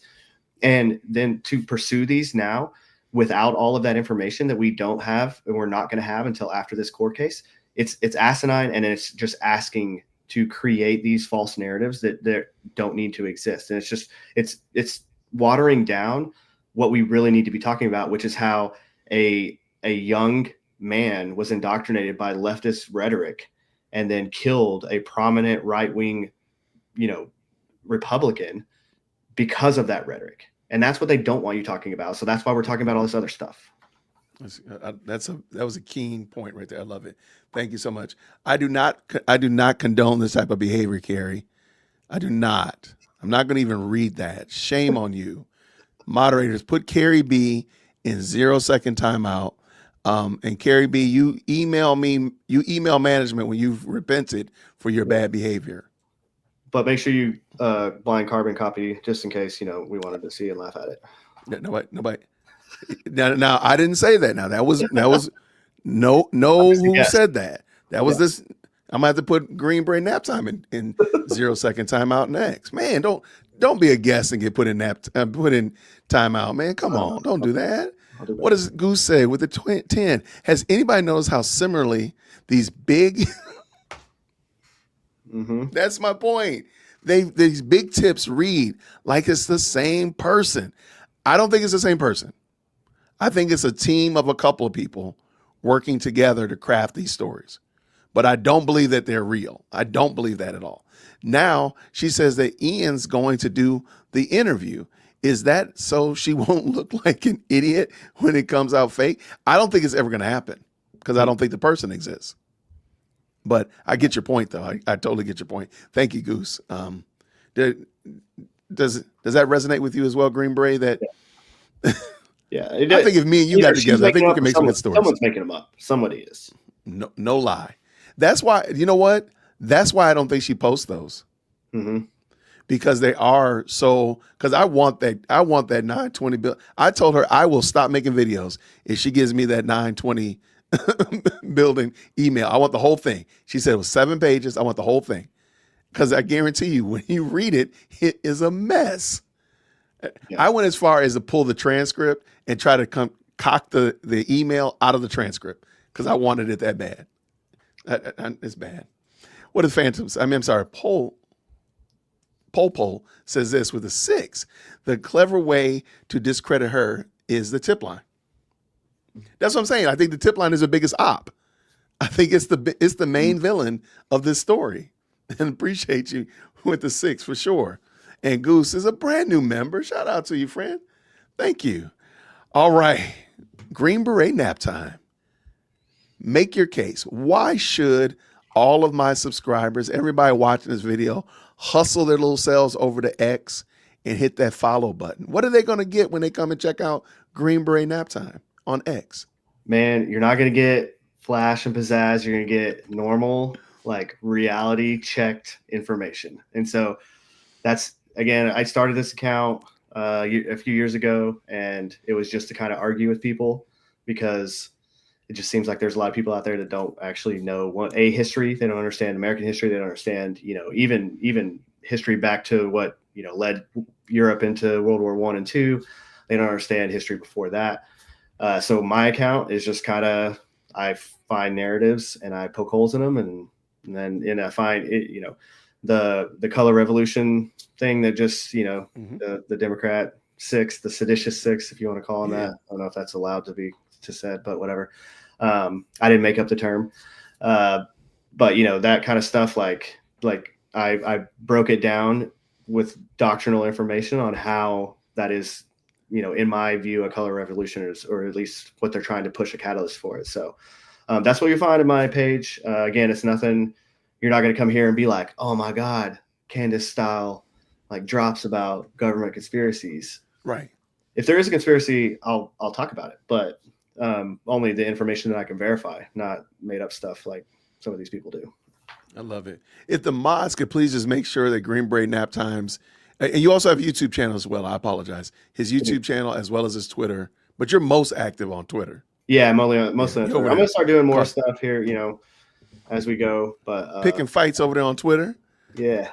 Because it's quiet over on those Twitter streets. Yeah. There's never any up and down. There's never any problems over there. Yeah. No, there's no arguing on Twitter. Until you get over there causing trouble, sir. Okay, real quick. Shout out to what we got here. Ruben says this. When I mentioned Nate, I meant his coverage of that video. He pointed out the inconsistencies, and Candace supporters responded by accusing him of getting the call or taking the $7,000. Okay. Yeah. See, that's Yeah. it. They're always going to do that. They do the same thing to me. The second you push back on anything that she says, you're taking $7,000 and you're blah, blah. I'm like, if they want to give me $7,000, let's talk. I mean, really. But I'm like, you do realize that you have no evidence to that either. Right. When Candace, I think I remember the very first time I paid attention to Candace during the it was a transition period between the Macrones coming into the Macron case. She had said that there was some Jewish rabbi had put a contract out, and all content creators were getting paid $1,000 to do videos against her. And she was putting out a request for people to send the contract or the email that they had contacted, and she never got anything. And even from then, I'm like, you do realize that she's making this stuff up. So it went from 1,000 to now 7,000. If Jesus tarries, it'll probably be 12 the next time. And she'll show you no evidence or proof, and you'll just be recanting and restating falsehoods with no evidence. Yeah. All right. And then lastly, I think this is a great way to end it. This is a great podcast. Thanks so much, man. This was a lot of fun. Someone's asking if I know Matt Tardio. Yes, I do know wait, Matt. He's a friend, and love his show and love the stuff he puts out too. So, yep. Okay, I'm sorry. If it wasn't a super chat, it was just in the. Okay. It was just over in the chat. It's not a couple on the chat side, it is hard for me to see these. It is hard over time. I don't know why 7,000, man. Why not make it 750? Why not 1867? I don't know. Ask Candace. I think it has to do with they took what the 30 pieces of silver would be like with really a day, and that would be like 7,000. So yeah, I think that's what it is. Yeah, I think that's where they came up with it. It's super clever. These people are the smartest people out there. They're coming up with the great stuff. So okay, you know what? I'm gonna give them a hat tip for that. That was okay. If that's what it is, that is kind of neat. But guess what? You still won't do any research on Candace. You've done more research on this false and phony narrative about videos being created, and you haven't asked her for that 920 builder email because you know that's what your boy wants. Get me that email. Yep. Oh my gosh, that is hilarious. Now I want to go look that up. Goose came back. I bet she's losing her ish today, given the fact that Walsh, Megan, and Tatum all called out her behavior last night and today. Is she going to get nasty toward them as well now? You want to put on your fortune telling hat? Oh yeah, she's going to attack. She's going to attack them because she has to. That's the only way that this is what she does. She makes a claim, and then someone pushes back against that claim, and then now she becomes a victim because they're attacking her for this claim. And then that also, in some weird way, justifies the reality of the claim that she was making because they're attacking her for it. It's like, no, you just said something stupid and insane, and we're telling you that you said something stupid and insane. Like, if you hadn't have said that, we wouldn't be saying anything to you right now. You know? Like right. The Egyptian plane, the UTC. Yep. That was probably the most classic example. Besides the fact that the plane following another plane is insane. The fact that you got the date wrong, the time wrong, that's not the biggest issue. The biggest issue is you're saying a plane is following another plane around the U.S. like an old school taxi chase movie. Right. That's the crazy part. But no, I personally believe that tomorrow, because that Barry Weiss video comes out, she's going to be losing her mind. She's going to be apoplectic all day tomorrow. She's going to be on Twitter going crazy. Because, Monday is TPUSA is supposed to be addressing all the questions, and she can't live stream it. She's not going to be able to dual stream it. Please forgive me. So there's going to be that level of dissatisfaction that she's not going to be able to capitalize on it, because that's going to be a big day for TPUSA. Right. And I'm pretty sure now she's got Matt. I don't think Tatum really said anything that was of value. I'm just going to say that. My name is Jason. I haven't heard everything that Megan says, but I'm going to say maybe Matt might be on the chopping block. I'm pretty sure Tim Poole is going to say something bombastic over the weekend. Nick Fuentes is going to say. She's just playing basically social media whack-a-mole for the next week. She's making money off of all this too, because it's all engagement. So like when Nick Fuentes quote posts her, one of her posts, they're both making a ton of money off of this because of all the involvement that's happening. So it's all theater. It is all theater. Well, brother, I appreciate you, man. Thank you so much for taking the time today to hang out with us. Y'all, thank y'all so much to the best live chat on the internet. It looks like you had a good little show, a great show, actually, of people on X. My goodness, man. You had 1,200 people on X. Yeah. Shout out for sure. My ex followers are pretty awesome. Not gonna lie. There we go. All right, somebody just said this. What did they say this? Look at Andrew COVID video just posted. Oh my gosh. I want Andrew COVID to speak about, because Candace was on somebody's show. I think his name is Jimmy. Somebody. She was on somebody's podcast today, and she was basically recanting all the lies that she's been telling about, bullets and emails and texts and all this kind of stuff like that with no evidence, just talking. Mm-hmm. I want somebody to push back on that, but it was long, so I can't do that tonight. But I'm trying to see what is it. Look at Andrew COVID video just posted. Okay, you got a second to look at it? I don't. I got to run. Okay. But get out of here, brother. Well, appreciate it, guys. Thank you. I Thanks appreciate for having you. me on. It was fun. You're more than welcome. Whenever you want to, come back on through. I will do it. Appreciate it. Thank you, man. Take care. Yeah. Grace and peace.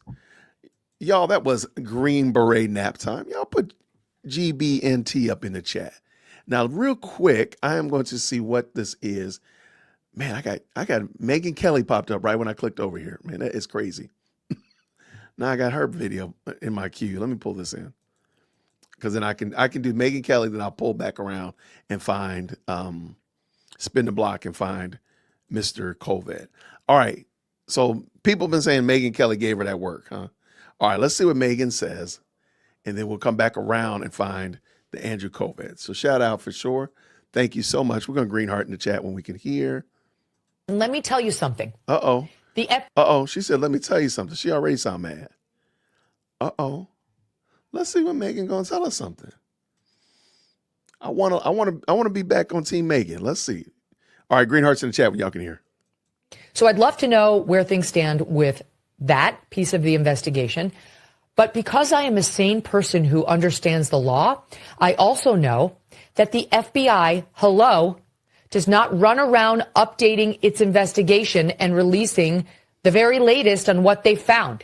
And people who are demanding that the FBI or DOJ do so do not know anything about law enforcement. Say her name. Some of us have been covering in depth legal cases and matters and have even tried cases and matters for years. Say her name. That is how I have spent the past 30 years of my life. Plus, trying cases involved in the legal system as a trial attorney, then a Supreme Court correspondent covering cases, civil and criminal, then as a legal correspondent for Fox News, legal commentator for Fox News, and ever thereafter.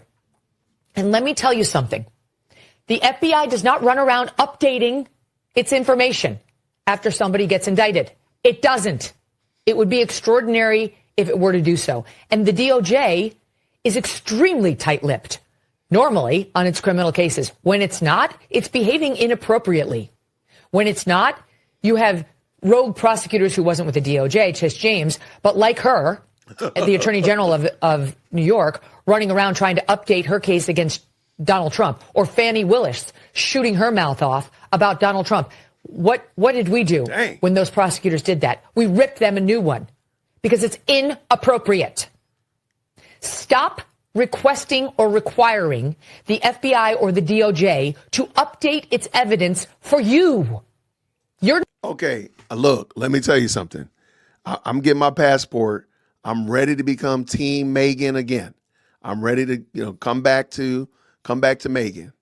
Okay. My only problem, the only reason I haven't gone to TSA to get my passport stamp, customs to get my passport stamp, is she has not used that woman's name. Say her name. She's not doggone Boogie Monster.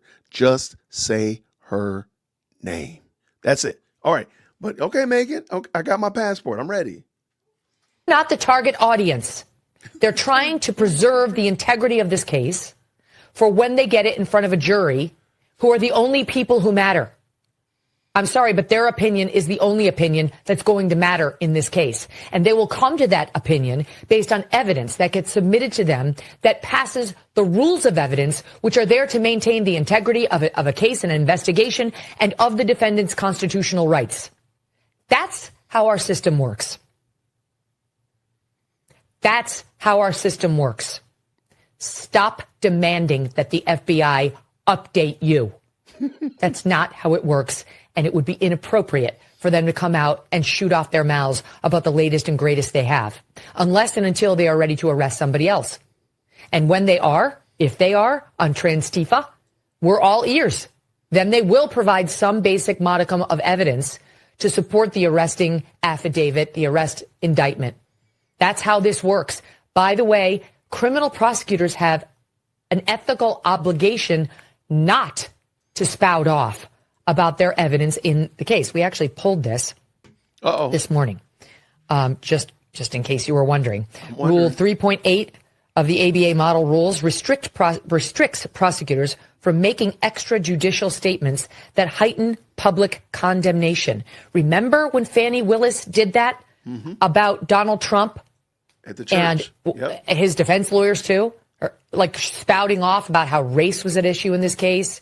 If you're familiar, that was her initial, when she first got the case and first found out about Nathan Wade and all that, she ran to a church here in Atlanta. It's called Big Bethel AME Church. And I swear I said they do spiritual money laundering, where they will try to clean up your perspective or clean up your image. And that's exactly what happened. So shout out to Megan. Megan, you're making me want to come back and be cool with you, Megan. Are you going to say her name, though? That's what I need. It was completely inappropriate. And we argued that correctly at the time. So I don't know how we've spun from that into we're allowed to spew conspiracy theories about the case because the FBI is not saying anything. That's just backwards. It's not true, okay? It's not. The rules are the same in all the cases, including this one. Now, here's what happened in court. Tyler Robinson went in there charged with aggravated murder and felony use of a firearm, as well as other charges. All right. Okay. Ooh, Megan was mad, y'all. Megan was mad. Y'all, who done made Megan upset like this? Why y'all? I need to find that video you told me to find. All right. Who done made Megan mad like this? Y'all, I found out who it is that she doesn't want to call out, though. I did find the picture of the person that Megan refused to call out. Let me bring it up on stage for you. All right, there we go right there. There we go right there. All right, you said Andrew Colvett. You said it was on old Andy Colvett's channel. Let's see. Andrew Colvett. All right, let's see what he said here. What we got here.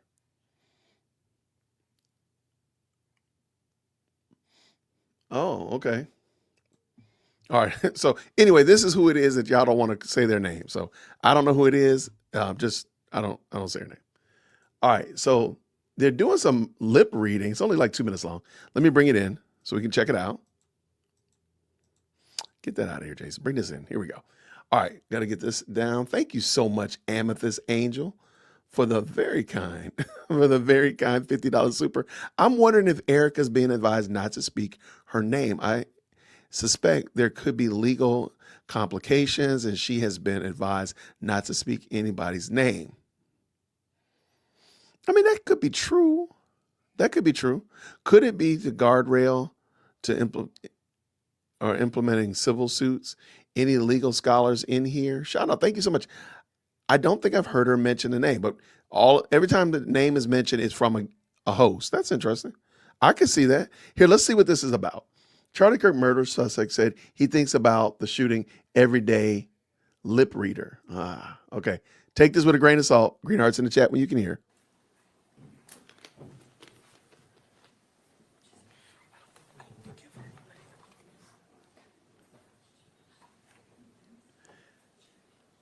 I think about the shooting daily, every morning, all the time. So he had a wife, just smoking a lot, not sleeping at night. It's driving me mental. Unfortunately, it's doing my head in. Hold on, Unfortunately, it's doing my head in. I'm not good for anything. How do you know that? Ugh. Yeah.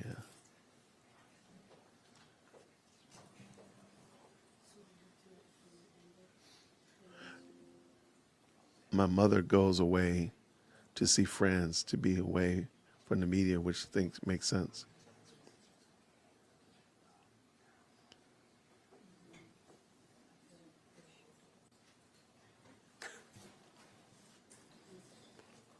what I would like to do is make it as easy as possible by answering all of their questions so there is no comeback. Okay.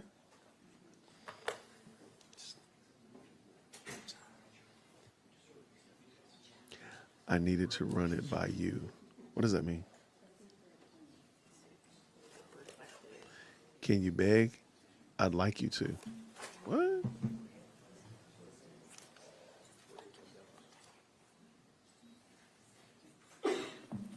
How about you? You clearly know what you have to do. I'd like to say it'd be incredible, but is it too late? Would you say that would be going too far? How does he can read that, man?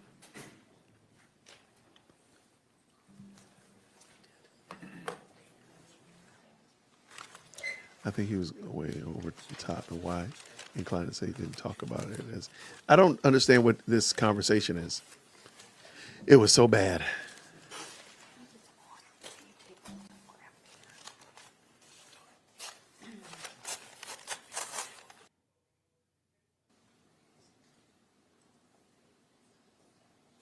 Yeah, I'd push early. I mean, you've got him. I think all it sounds intelligible. Impossible? Really? I give up. I got a lead on it. I can't exhaust it. All right. All right. So, okay. I don't know how I feel about that. I feel like I don't fully understand what he's talking about and what they're going back and forth about, so I don't know. But okay, I'll take it. I'll take it. Real quick, shout out to everybody who's jumped into the best live chat on the internet. Thank y'all so much for hitting that like button. I appreciate y'all hopping in with us tonight. Amethyst Angel, thank you so much for the very kind the $50 super. You'll be the stream sponsor. Absolutely. The media had an accidental hot mic. Thank you for the 2. I agree. I don't know fully if they were supposed to, but shout out. Let me go ahead and make Amethyst the Angel the stream sponsor. Before our guest, Green Beret Naptime, came on, we were looking at Matt Walsh. So let's finish that up. And it's almost finished. So let's bring that in and we can kind of check that out. He's Matt Walsh again. Like we got Megyn Kelly saying her piece. We got Matt now saying his piece. Maybe we will watch Brandon. I don't know. Let's go. Told her that in our private conversations. I won't and would never say anything about the content of those conversations except that we've had them. But many millions of other people in the general public have come to believe these theories, and there are plenty of other people online who are pushing them, which means that there's a conversation to be had with the general public as well, which is what I want to do today. If you're in that camp, if you're someone who believes that Charlie's death was the result of some kind of vast conspiracy implicating foreign governments, our own government, TPUSA, I ask you to listen to what I have to say. I'm not going to insult or condemn you. I'm just going to tell you plainly that I think you're wrong and why. Guilt is established through evidence, and the evidence, all of the evidence, points in one direction. Which isn't to say that there aren't unanswered questions, and it's not even to dismiss the possibility of a conspiracy. There may indeed be a conspiracy of sorts, but it's a conspiracy, if there is one, among left-wing militants in Utah. I'll get to all of that. I just ask that you listen. And we'll start with the evidence, and here it is. DNA recovered at the crime scene from a screwdriver as well as a towel that was wrapped around the rifle used in the shooting both match Tyler Robinson. His DNA was also found on the trigger of the rifle. This is evidence that mathematically excludes any other suspect. It's also evidence that is subject to independent testing by the defense team and which the state crime lab has reviewed separately from the FBI. It's evidence that even if it were the only evidence, would likely be enough to convict anyone in any court. But it's not the only evidence. Now, additionally, in a text message after the shooting, Robinson said that he wanted to take out Charlie Kirk because he's been spreading hate. He also wrote a note saying, I have the opportunity to take out Charlie Kirk and I'm going to take it. The FBI has a photograph of that note. Now, hearing all this, you might say, well, I don't trust the FBI. Maybe they faked the text messages. Maybe they planted the DNA. And it's certainly not unreasonable to distrust the FBI, generally speaking. After all, we've been lied to so many times about virtually everything from Russiagate to COVID to George Floyd to the assassination attempt in Butler and so on. The FBI, as an institution, historically, has very little credibility. But here's the thing. The case does not hinge on the credibility of the FBI, not even close. Tyler Robinson's father and mother both recognized their son in the surveillance images from UVU's cameras. Robinson's father also recognized the rifle as the same type of rifle that had been given to his son as a gift. But Robinson didn't provide a photo of the rifle when his father requested one after the shooting. He didn't tell his parents where the rifle was. He also didn't deny committing the crime when his parents asked about it. Nor did Robinson say that the FBI had faked the surveillance images somehow as a way of setting him up as a patsy. And even if you respond to that by saying, well, none of that is true, his parents didn't actually recognize him or turn him in. Well, if that were the case, then the parents who are alive today, you would think would be out in front of cameras every single day, shouting to the heavens that their son is innocent. And they are not doing that. Now, instead, when Tyler was asked why he had killed Charlie, he wondered aloud about whether he should kill himself and stated that Charlie was responsible for spreading evil. And then before going to the sheriff's office, Robinson also posted this message to a group of his friends on Discord, quote, "It was me at UVU yesterday. I'm sorry for all of this." So we have 3 confessions here, one to his parents, one to his roommate, and one on Discord. And the confessions were not obtained by the FBI or coerced in an interrogation room or anything like that. Robinson turned himself in at a sheriff's office, not an FBI field office. A retired deputy sheriff and family friend brought him there. Those local sheriffs were the ones who took the first statements from Robinson's parents, which identified Robinson as the shooter and provided the motive.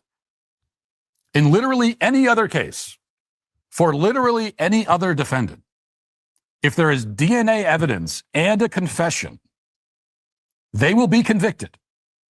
And to say that this kind of evidence is not enough, indeed to say that this evidence doesn't even point vaguely to the suspect, is to essentially say that guilt can never be proven in a court of law. And by the way, a police officer at Utah Valley University was the first person to identify where the shooter was located. The FBI was not on the scene at the time. This officer immediately identified where the shot had come from, and he ran to the sniper's nest. According to charging documents, which were prepared by Utah's county attorney, quote, "At the moment of the shot, a UVU police officer was watching the crowd from an elevated vantage point.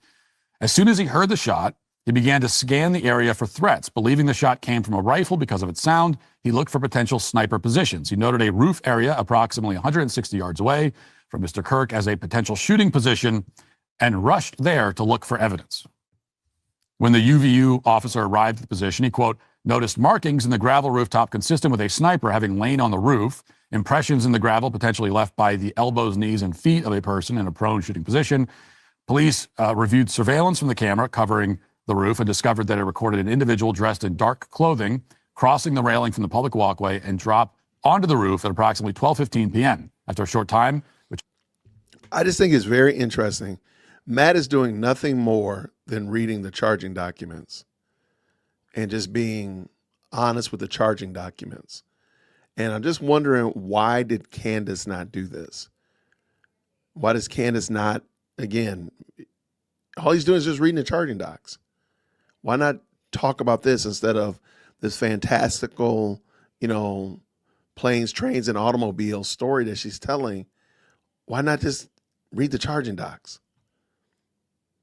matches the known time of the shot, the individual arose and ran across the roof to the northeast. This discovery led to an intensive review of UVU surveillance recordings to attempt to track and identify the suspect. Now, notably, this UVU police officer, an unlikely participant in a grand FBI conspiracy by any measure, did not think a mysterious second shooter on a grassy knoll had taken the shot. He zeroed in on the shooting location right away. They checked the cameras, and the cameras provided images of the shooter climbing the steps, who was then identified by his parents. There's also the fact that, according to a former coworker, Robinson always walked around with his fists clenched. Now, this is not the kind of evidence that would convict Robinson on its own, obviously. It's circumstantial. It's not hard evidence. But we have hard evidence. And we have circumstantial evidence. So both the hard evidence and the circumstantial evidence point in one direction. This is from the New York Post, quoting an electrician that Tyler Robinson worked with. Quote, Tyler walked around with clenched fists all the time, like super hard clenched fists. I remember making a joke to him one time when he had his fists like that. I was like, are you angry, Tyler? And he was like, that's just what I do. He was always soft-spoken, but his fists were always like that. He said, even in the security footage from UVU, you can see he's got his fists clenched tight. And here is that security footage. So that detail from an independent witness is obviously incriminating. So is the fact that after the shooting, Robinson didn't answer his phone or show up to work. Quote, I was shocked when I heard the news yesterday. I was like, it can't be that Tyler. So I called my old coworker at Wild Electric and I was like, hey, did Tyler show up to work today? He was like, no, he was supposed to, but maybe he's at a different site. And I was like, dude, I think Tyler was the one who did the shooting. And he didn't believe me. The man said, adding to his that his subsequent phone call to Robinson went straight to voicemail. Now, in no uncertain terms, the evidence against Tyler Robinson, which comes from multiple independent sources, which is both hard evidence and circumstantial evidence, is overwhelming. I mean, it's easily enough for a reasonable jury to convict him 10 times over. By contrast, the alleged evidence implicating the U.S. military, foreign assassins with their personal cell phones, Egyptian Air Force planes, Turning Point USA, the French Foreign Legion, that evidence, and bees. Actual evidence, is non-existent. It's not that there aren't any weird details about that day or about some of the people tangentially connected to the event, which you could point to, but there are two important points about those weird details. First of all, a lot of those details are based on hearsay and anonymous reports, so you have no way to know if they're even true. But second, even if they're all true, even if it's true, even if it's all true, even if it's true that Egyptian planes have been following Erica Kirk around and everything else, they do not constitute any kind of evidence at all. You could take any murder that has ever happened in the history of the world, look at all of the stuff surrounding it, and all of the people connected in some way to it, and point to any number of weird things. But there's a reason why no competent defense attorney would ever try to get his client off the hook simply on the basis that weird stuff happened on the same day that the murder happened. That is not exculpatory. That is not evidence of anything except that weird things happen. Weird things happen. And in that very important respect, the conspiracy theory claims are the exact opposite of the witness testimony and DNA evidence that will be presented at Robinson's trial, all of which will be subjected to cross-examination and independent testing. None of the weird details presented by conspiracy theorists, on the other hand, constitute evidence even remotely. And more to the point, the conspiracy theories make less sense of these facts than the so-called quote-unquote official narrative does. So the conspiracy theorists are positing random circumstantial points as evidence of a theory that itself does a worse job of explaining the points than the theory they're trying to debunk. All of the weird details, again, assuming they're all true, which we can't assume, actually make the conspiracy theory less plausible, not more. If this whole thing was the work of powerful actors at the highest levels of government across the world who plotted, planned, and carried it out, it would be much cleaner. And there would be far fewer weird details for people on the internet to home in on. For example, the conspiracy theories suggest that various powerful governmental forces across the globe conspired to kill Charlie Kirk. And rather than just having him die mysteriously in his home of a heart attack or a suicide, which they could have easily arranged, or sniping him while he checked the mail one day and making sure the assassin was never found, which they also could have arranged, they decided to carry out this plot on stage, on camera, using Robinson as a patsy, who they allowed to be captured alive for some inexplicable reason, when they could have just made it a murder-suicide and tied up the loose ends. And on top of all that, we're told that they used the wrong ammunition in the official story. We'll get to that in a second. Along with leaving a trail of various other breadcrumbs that the internet could follow. And on top of that, They somehow convinced Robinson's own parents to go along with this charade, persuading them to offer their innocent son up to be executed, or at least to tolerate him being offered up, while also allowing them to stay alive to tell their tale if they ever choose to. Well, I mean, when you say it like that, Matt, I mean, that sounds preposterous.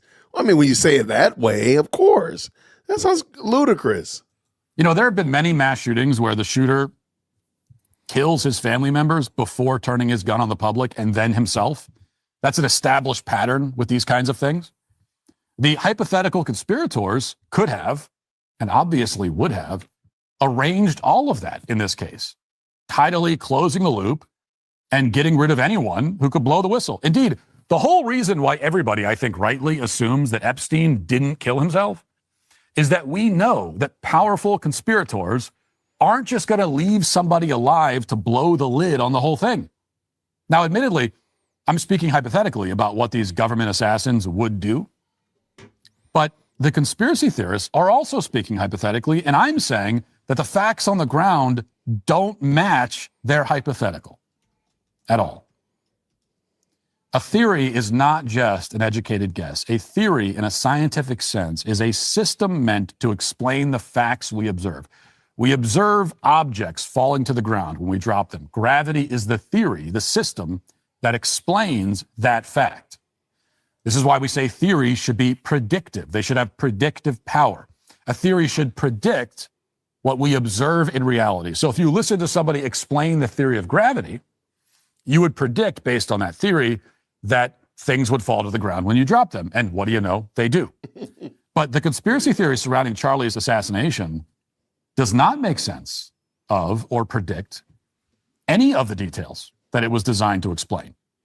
If you didn't know anything about Charlie or his murder and somebody told you the conspiracy theory, they told you the tale of militaries, intelligence agencies, multi-million-dollar organizations conspiring to kill this man in a highly coordinated, well-funded scheme carried out by specialized and highly trained killers, you would have in your head a picture of this case that would not even slightly resemble the reality.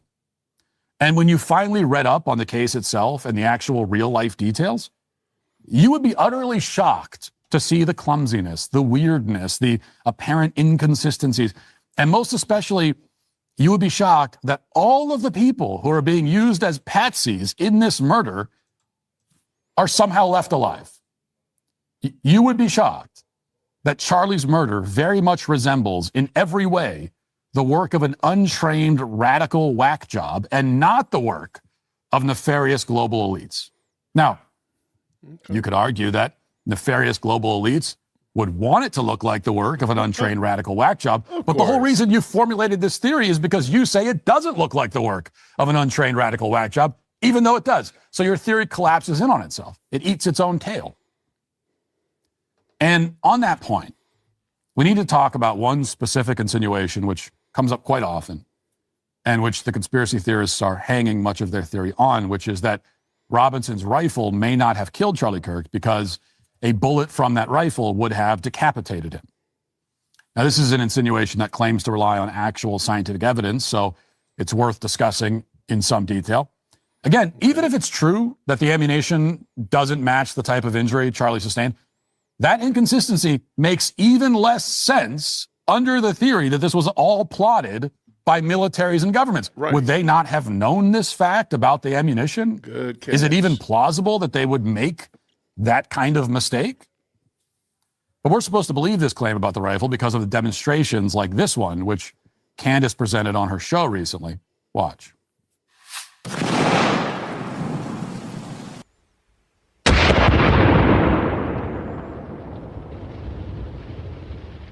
Well, we definitely penetrated our water jugs, and I don't think this is going to help to stop the conspiracy theories.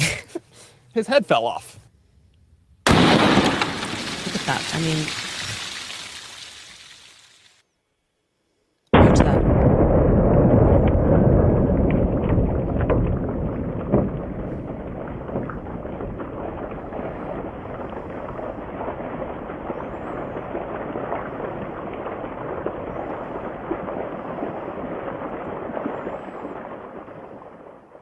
All right, guys. I figured this is probably what would happen. I was trying to remain optimistic, but that right there is why people are skeptical on the official story. The 30-06 is a very hard round to stop. Yeah, so I wanted to show that because I realized there's a bunch of people who may not be gun enthusiasts. Obviously, that channel is dedicated to it. And just so you understand and really appreciate what the federal government is trying to sell to you right now. That's what we mean when we say that particular bullet would have decapitated Charlie. Like you see, like actually, it just the idea that that just like ricocheted and went inward is just so beyond ridiculous. It's insulting. One of the many obvious problems here is that this demonstration does not account for any of the actual variables of the assassination beyond the round that was used. Right. And the most important missing variable is that the actual shooter was at an elevated position, roughly 40 feet above the ground. He shot Charlie at an angle, and they don't account for that in any way in this demonstration. Take a look at this diagram that was uploaded by Phoenix Ammunition, which is a credible source on the topic because they manufacture precision ammo. And the blue line is the bullet trajectory that they assess as plausible. It gives you an idea of how the bullet may have deflected once it hits Charlie's spine. And if you've ever gone hunting, you know how often this kind of thing happens. A powerful round, particularly if it's shot at an angle, will often deflect off bone, sending fragments downward into the body. But if you watch that demonstration, which doesn't remotely mirror the actual conditions of the shooting, you're led to believe that this is physically impossible. You're told that it's far more likely that a second unknown shooter actually shot Charlie with a completely different weapon, which for the third time, if the conspiracy theories are true, it wouldn't make any sense for the conspirators to carry out the assassination that way. Now, you can come up with various reasons why so many people, and there are millions of them, are tempted to buy into this. Now, part of it may be ignorance or unfamiliarity with firearms and other basic scientific evidence. Some of it may be latent frustration or resentment towards Turning Point USA. Some of it may be a desire for catharsis, to lash out blindly at the establishment. A good part of it may be related to the same reason true crime shows are popular, especially with women. It can be intoxicating for people to believe fictional narratives about real world events. It makes you feel like a detective, someone who's privy to knowledge that most people aren't. It's a way to make sense of events that are horrifying and disturbing, even if those events at a factual level aren't complicated. You know, compare the popularity of the highly fictionalized Making a Murderer Netflix show with the various attempts to debunk it, including Candace's own well-made documentary on the subject. It's not even close. You know, the wild theorizing is often far more entertaining than the sober reality. That's especially true now in an era of extremely low trust in institutions. When the government has proven that it's willing to lie again and again, wild theorizing starts to seem rational. No one wants to believe the official narrative because the official narrative so often is false. We elected this government to address the problem. We elected them to restore faith in law enforcement and the rest of America's institutions. And frankly, that hasn't happened. So there is distrust. And distrust is understandable, but distrust is not evidence of an alternative theory. And crucially, again, you do not need to trust the FBI or the federal government to recognize Tyler Robinson's very obvious guilt. Now, with that said, there are, as I alluded to, unanswered questions. And those unanswered questions, in my opinion, may even lead to a conspiracy. But not one that involves TPUSA or the Trump administration or any of the people or organizations who have so far been implicated. And as for those questions, here they are. Question 1. Why did somebody write on September 3rd, a week before the shooting, quote, "It would be funny if someone like Charlie Kirk got shot on September 10th, LMAO." That is a real post on X. It was unearthed by the account Aesthetica. It's legitimate. Did that person have advanced knowledge of the shooting? It certainly seems like they did. It's especially alarming because, as Cassandra McDonald of Gateway Pundit has pointed out, the username of that post is Tally Hall Album, and Tyler Robinson, coincidentally enough, had a publicly visible playlist of songs by the band Tally Hall on Spotify. Additionally, the shooter's trans furry boyfriend, McDonald reported, was active on the Tally Hall subreddit. Now, there were several other posts along those lines. Another post read, Charlie Kirk is coming to my college tomorrow. I really hope someone evaporates him literally. Let's just say something big will happen tomorrow. Additionally, days before the shooting, somebody else indicated that something big was coming soon. And then after the shooting, the author wrote, well, that's that. And another chud bites the dust. Then there's this one. It's from shortly after the shooting. A trans-identifying individual who is followed by Lance Twiggs on TikTok wrote, we effing did it. Now, whatever happened to those people? The FBI says they investigated them. What did they uncover? Were they cleared? If so, how? And there's a clear public interest in answering that question. It wouldn't interfere with Tyler Robinson's trial. So what's the answer? And while we're at it, why did Robinson text his gay furry lover, quote, remember how I was engraving bullets? Now, how is it possible that the roommate, Lance Twiggs, would see Robinson engraving bullets, but not have any idea why he was engraving them? Did he see him engraving messages like, hey, fascist, catch? Did he ask why his roommate was engraving bullets? Would that not send up a million red flags? What possible innocent reason could a person ever have for engraving a bullet? Well, we have no idea. And as far as we know, Twiggs has gone missing. Nobody seems to know where he is. So where is he?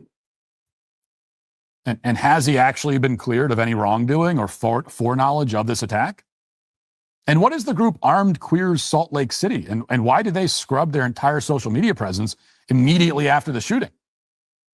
Now, these are legitimate questions that, for all I know, the government will answer during Robinson's trial. But I think they should address some of these issues now. Even if they have to leak the information through unofficial sources, transparency is obviously necessary. Now, as of now, there is actually a case to be made for a conspiracy, but it doesn't involve the Egyptian Air Force or the French Foreign Legion. It involves the people who were predicting the attack on the internet before it happened. The leftist freaks on the internet who seemingly had foreknowledge of the attack. It involves the coordinated attacks by leftists on law enforcement over the past several months. It involves the people, leftist militants, who have been committing acts of political violence all over the country for years, and who had all of the motive and all of the incentive to kill Charlie Kirk. There is one group and one group only that has actually benefited from Charlie's assassination and that ever had a chance of benefiting, and that is the militant left. Say that part again. Now, on the other hand, the group that has been harmed the most by far, and that could only be harmed by this, is TPUSA. Which means that along with there being no evidence at all to implicate them, they also don't have any discernible motive. And that includes, most obviously and especially, Erica Kirk. And on that note, I want to say this about Erica. I'd only met Erica maybe once or twice prior to Charlie's death. After he was killed, of course, I reached out to her, and we spoke briefly on the phone. Again, I'm not going to go into detail about the content of a private conversation, except to say that Erica, who had just lost her husband in the most shocking way imaginable, spent most of our conversation trying to encourage me and tell me how much I meant to Charlie, as I tried desperately to deflect the conversation back to her, the person who mattered. She's the grieving widow with children who at that point still didn't even know that their father was dead. And yet here she was on the phone, through her tears, through the very deep and clear and audible anguish and pain in her voice, still trying to be gracious and encouraging to somebody else, some guy she barely knew. And it was clear to me then, and has become all the more clear to me since, as I've gotten to know her more, that this is somebody with an immense amount of strength and courage. So when people look at Erica and say, she's acting strange, I've never seen a grieving person act this way. Well, I agree. She's an exceptional person in an extraordinary situation, handling it with remarkable poise and dignity. That is a virtue. And virtue is a strange thing in our day. And even if she were not an impressive person, she would still be a grieving widow. She would still be my friend's wife. And I would still feel duty-bound to support her, as I have over these past 3 months in ways both public and not. So what I am asking everybody, including Candace, Okay, he is says to names. please leave this woman alone. Let her grieve. Let her pick up the pieces of her shattered life in whatever way she sees fit. She deserves that grace. And we owe it to her, not because of any specific debt, not because we have no right to question her. Of course, we do have the right. But we have a moral obligation as children of our Heavenly Father to be charitable and kind towards suffering widows, especially the widow of a man that all of us on the right say that we respected and admired. All told, the tragic reality is that 3 months after the assassination of Charlie Kirk, the leftists who want us dead are more emboldened than ever. They are thrilled. And that was always the worst possible outcome. It's a trajectory that, if it continues, could destroy not only what Charlie built, but also what's left of the conservative movement, a movement that is the only thing standing between Western civilization and the forces that wish to tear it down brick by brick. That's the reason sociopaths like Tyler Robinson are smiling right now. They know they're winning, and we cannot let them, which means we all must return to the facts, to the truth, and our defense of it, which is the mission that Charlie lived for and died for. We cannot let it die with him. Wait, applause. You know what? I gotta give Matt some love for that. That was good. I gotta give him double. Hold on, give him again. I gotta give him that. That was good. Okay, all right. Now Matt definitely won me back over. I'm back. I can rock with Matt again now. I can get down with Matt. Matt, Megan, maybe I got to see a little bit more. But Matt, that was great. That was excellent. I got nothing to say, nothing to add to that. That was outstanding. What do we have here? TPUSA deleting Charlie Kirk would be equal to the Chicago Bulls deleting Michael Jordan. Utterly absurd. Thank you so much, Grim Princess, for the very kind, super, and a very keen analogy right there. I mean, what would be the purpose of that? What would be the purpose? Make it make sense. And I think Matt did a good job of like letting the air out the tires of those theories and really making it make sense. Like, this thing doesn't make any sense at all. Shout out to Matt. I will give him a lot of grace for that. I like that one. That was, whoever told me about that one, shout out for you. I don't think I'm gonna listen to Brandon Tatum, because he really does. In my opinion, he doesn't make any effort to fix any of the ills that he's done. I'm sorry. I don't think he did. So I'm not gonna worry about that. So I'm not worried about Brandon Tatum. Like I said, Matt, shout out to you. I like what Matt said. I like a lot of what Megan said. I wouldn't mind her calling Candace out by name, but that's just my biggest issue. Brandon Tatum, I'm not gonna worry about that. I'm gonna leave that alone. I clipped out the video and sent it to my editor, but I don't think I'm gonna worry about it tonight, at least, because I don't think he's really serious, in my opinion. Based upon information and belief, I don't think Brandon Tatum is serious about really bringing light to the situation. But, let me know what y'all think about it for sure. I do want to give a couple of quick things real quick. Thank y'all to, you guys came through tonight. There were so many of you all, whether you're over on Green Beret Nap Times channel. I love that name. Green Beret Nap Times channel, or over here. Shout out to all of y'all. Thank y'all so much for tapping in. If you could, just go ahead and make sure you hit that like button. If you haven't subscribed, go ahead and subscribe. I mean, I'm trying to hit 100,000 subscribers by the end of April. I would love to do it before then. This weekend, I'm sure there's going to be all kinds of shenanigans going on this weekend. The goal is to probably do a live stream on Sunday, but it is not going to be related to Candace. Unless something big happens, unless something big pops up, we might just do some body cams. I got some fun body cams. Just have some body cam time, laugh and have a good time. Just get some of the candy out the system. So there might be a candy detox night on Sunday, because I'm pretty sure next week is just going to be, it's going to be crazy next week, because I just got this feeling, the way that she moves and operates, going into the Christmas holiday. People not going to be talking. People not going to be live streaming, over Christmas. So next week is going to be hot and popping. So why not? And next week starts AmFest. So why not get out here and really act the fool? I think Monday's going to be crazy because TPUSA, and then of course Erica's interview on Saturday. There's going to be just all kinds of stuff. So I appreciate all of y'all for that. What do we have here? Hold on 1 second.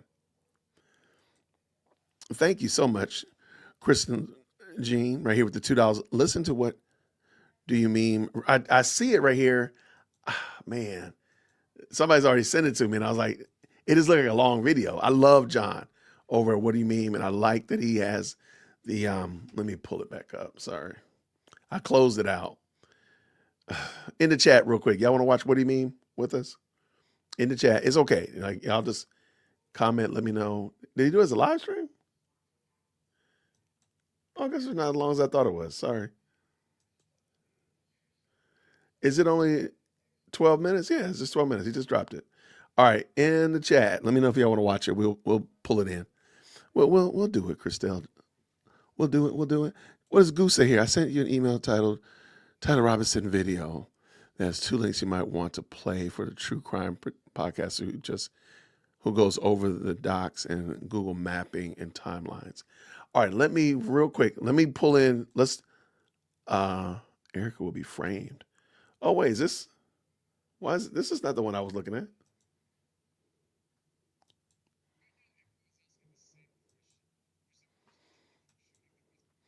Okay, so there's actually 2 videos. I apologize. I'm just messing this whole thing up. So there's 2 videos. What Do You Mean has a video with the homicide detective that we looked at before, Coldplay Christianity. And that one came out, that was last month. Okay. So this is the one that y'all are talking about, the one that Eric will be framed. Okay, that's only 12 minutes. Let me bring that in.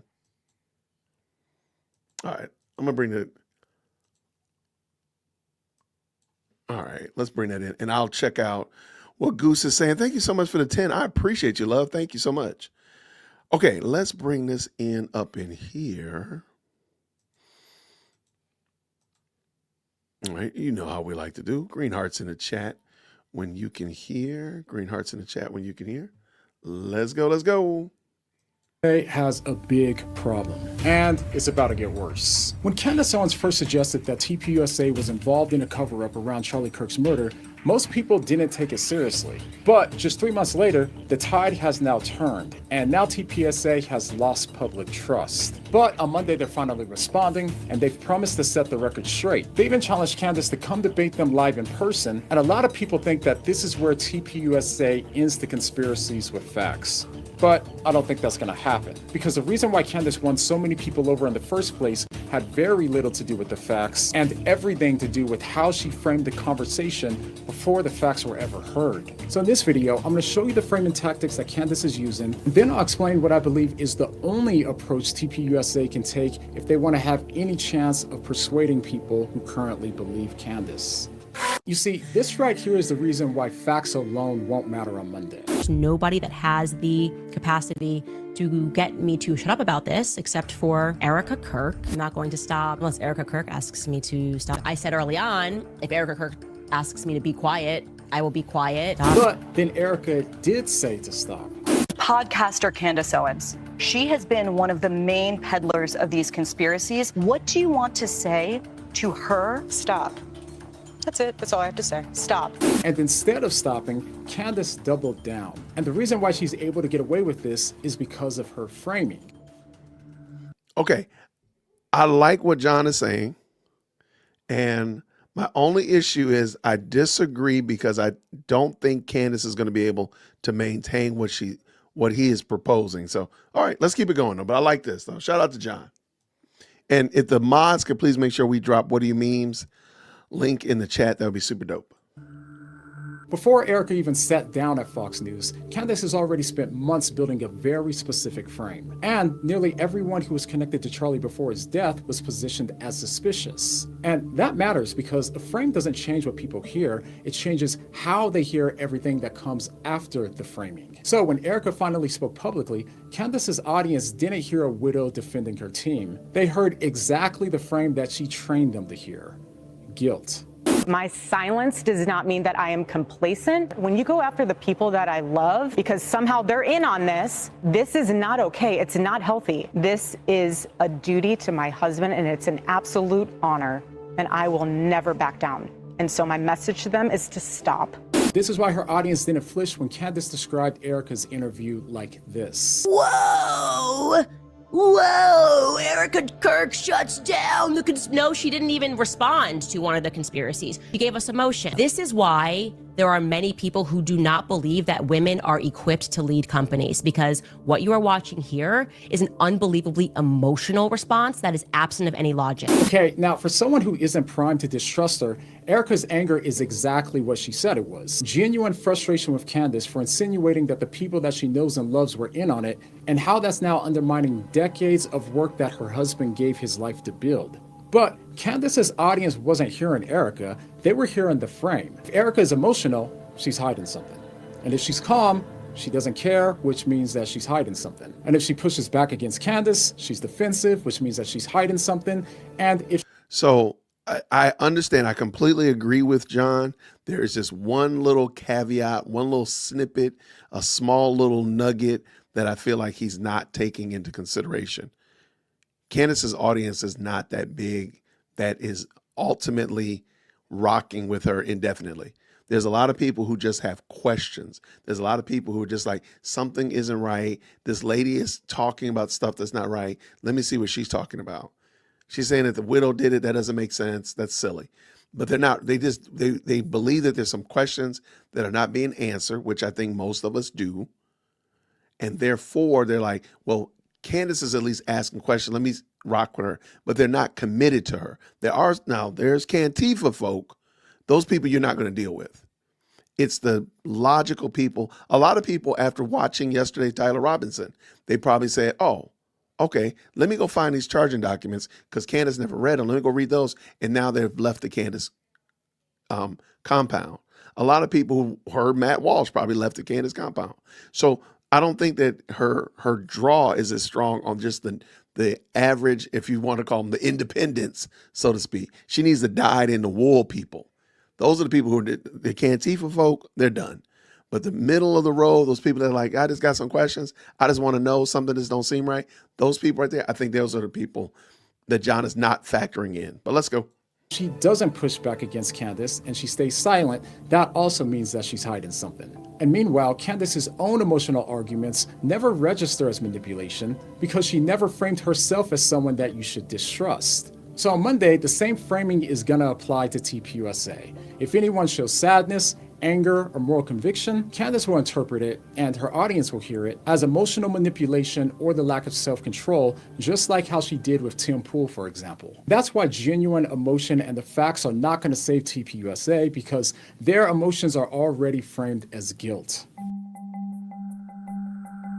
Okay, but next comes the privacy issue, and this is where Candace's framing becomes almost impossible to escape. Watch how a completely normal boundary gets reinterpreted as evidence of wrongdoing. Erica said that she only wanted to keep one thing private, and that's where Charlie was buried.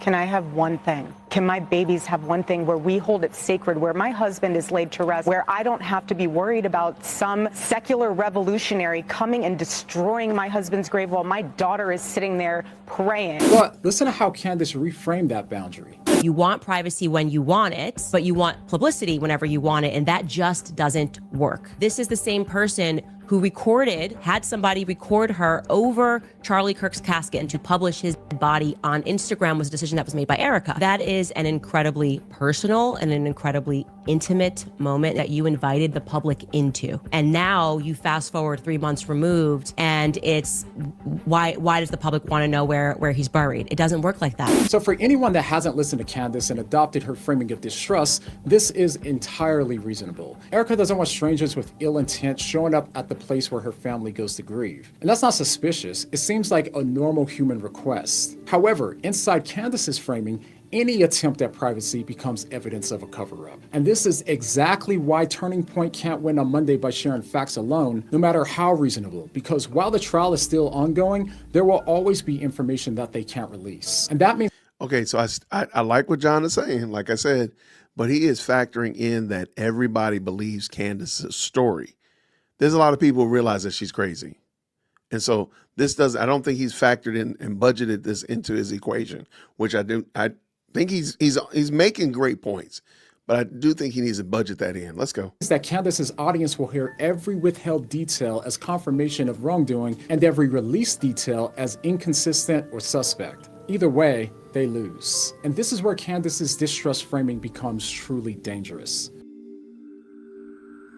Once the frame is in place, any disagreement is rewritten as proof of corruption or coordination. I mean, I'm not exaggerating when I say just about every single high-profile person that's publicly disagreed with Candace, she's implied that they're either corrupt or that they're in on it. So if you notice, pointing out Candace's errors or questioning her couldn't possibly be because she's wrong, or even because people are tired of watching her literally destroy Charlie's work and hurting other people in the process. Instead, in her framing, disagreement is seen as having nefarious motives. If you correct her facts, then you're part of the psyop.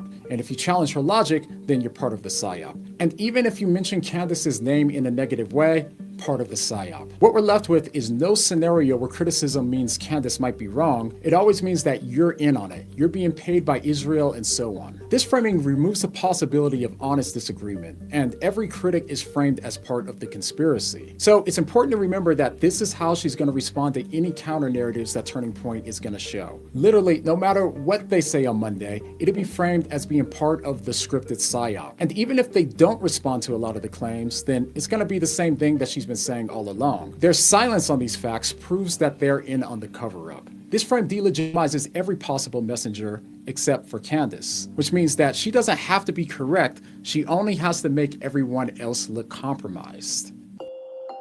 I just don't think everybody believes that. So here's why all of this puts TPUSA at a massive disadvantage going into Monday.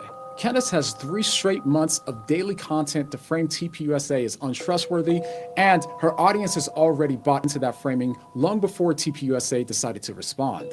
So if they walk into Monday thinking that they can fix this with facts alone, then they're walking straight into a trap. In their announcement video, they said that they plan to expose the truth and to correct the facts that Candace got wrong. Now that sounds good in theory, but as we've already seen, people aren't believing Candace because of the facts. This means that any correction that Turning Point gives will be heard as further confirmation of guilt, not as a refutation of it.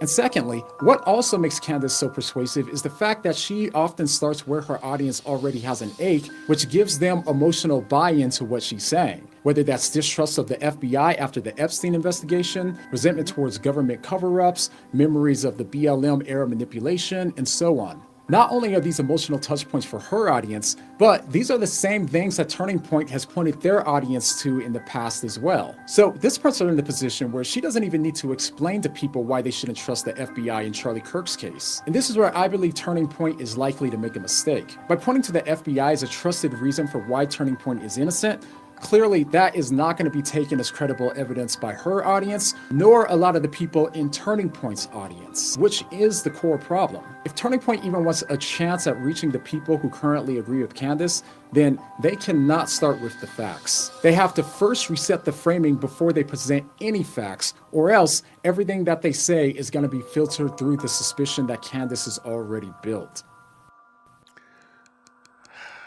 So what should they do?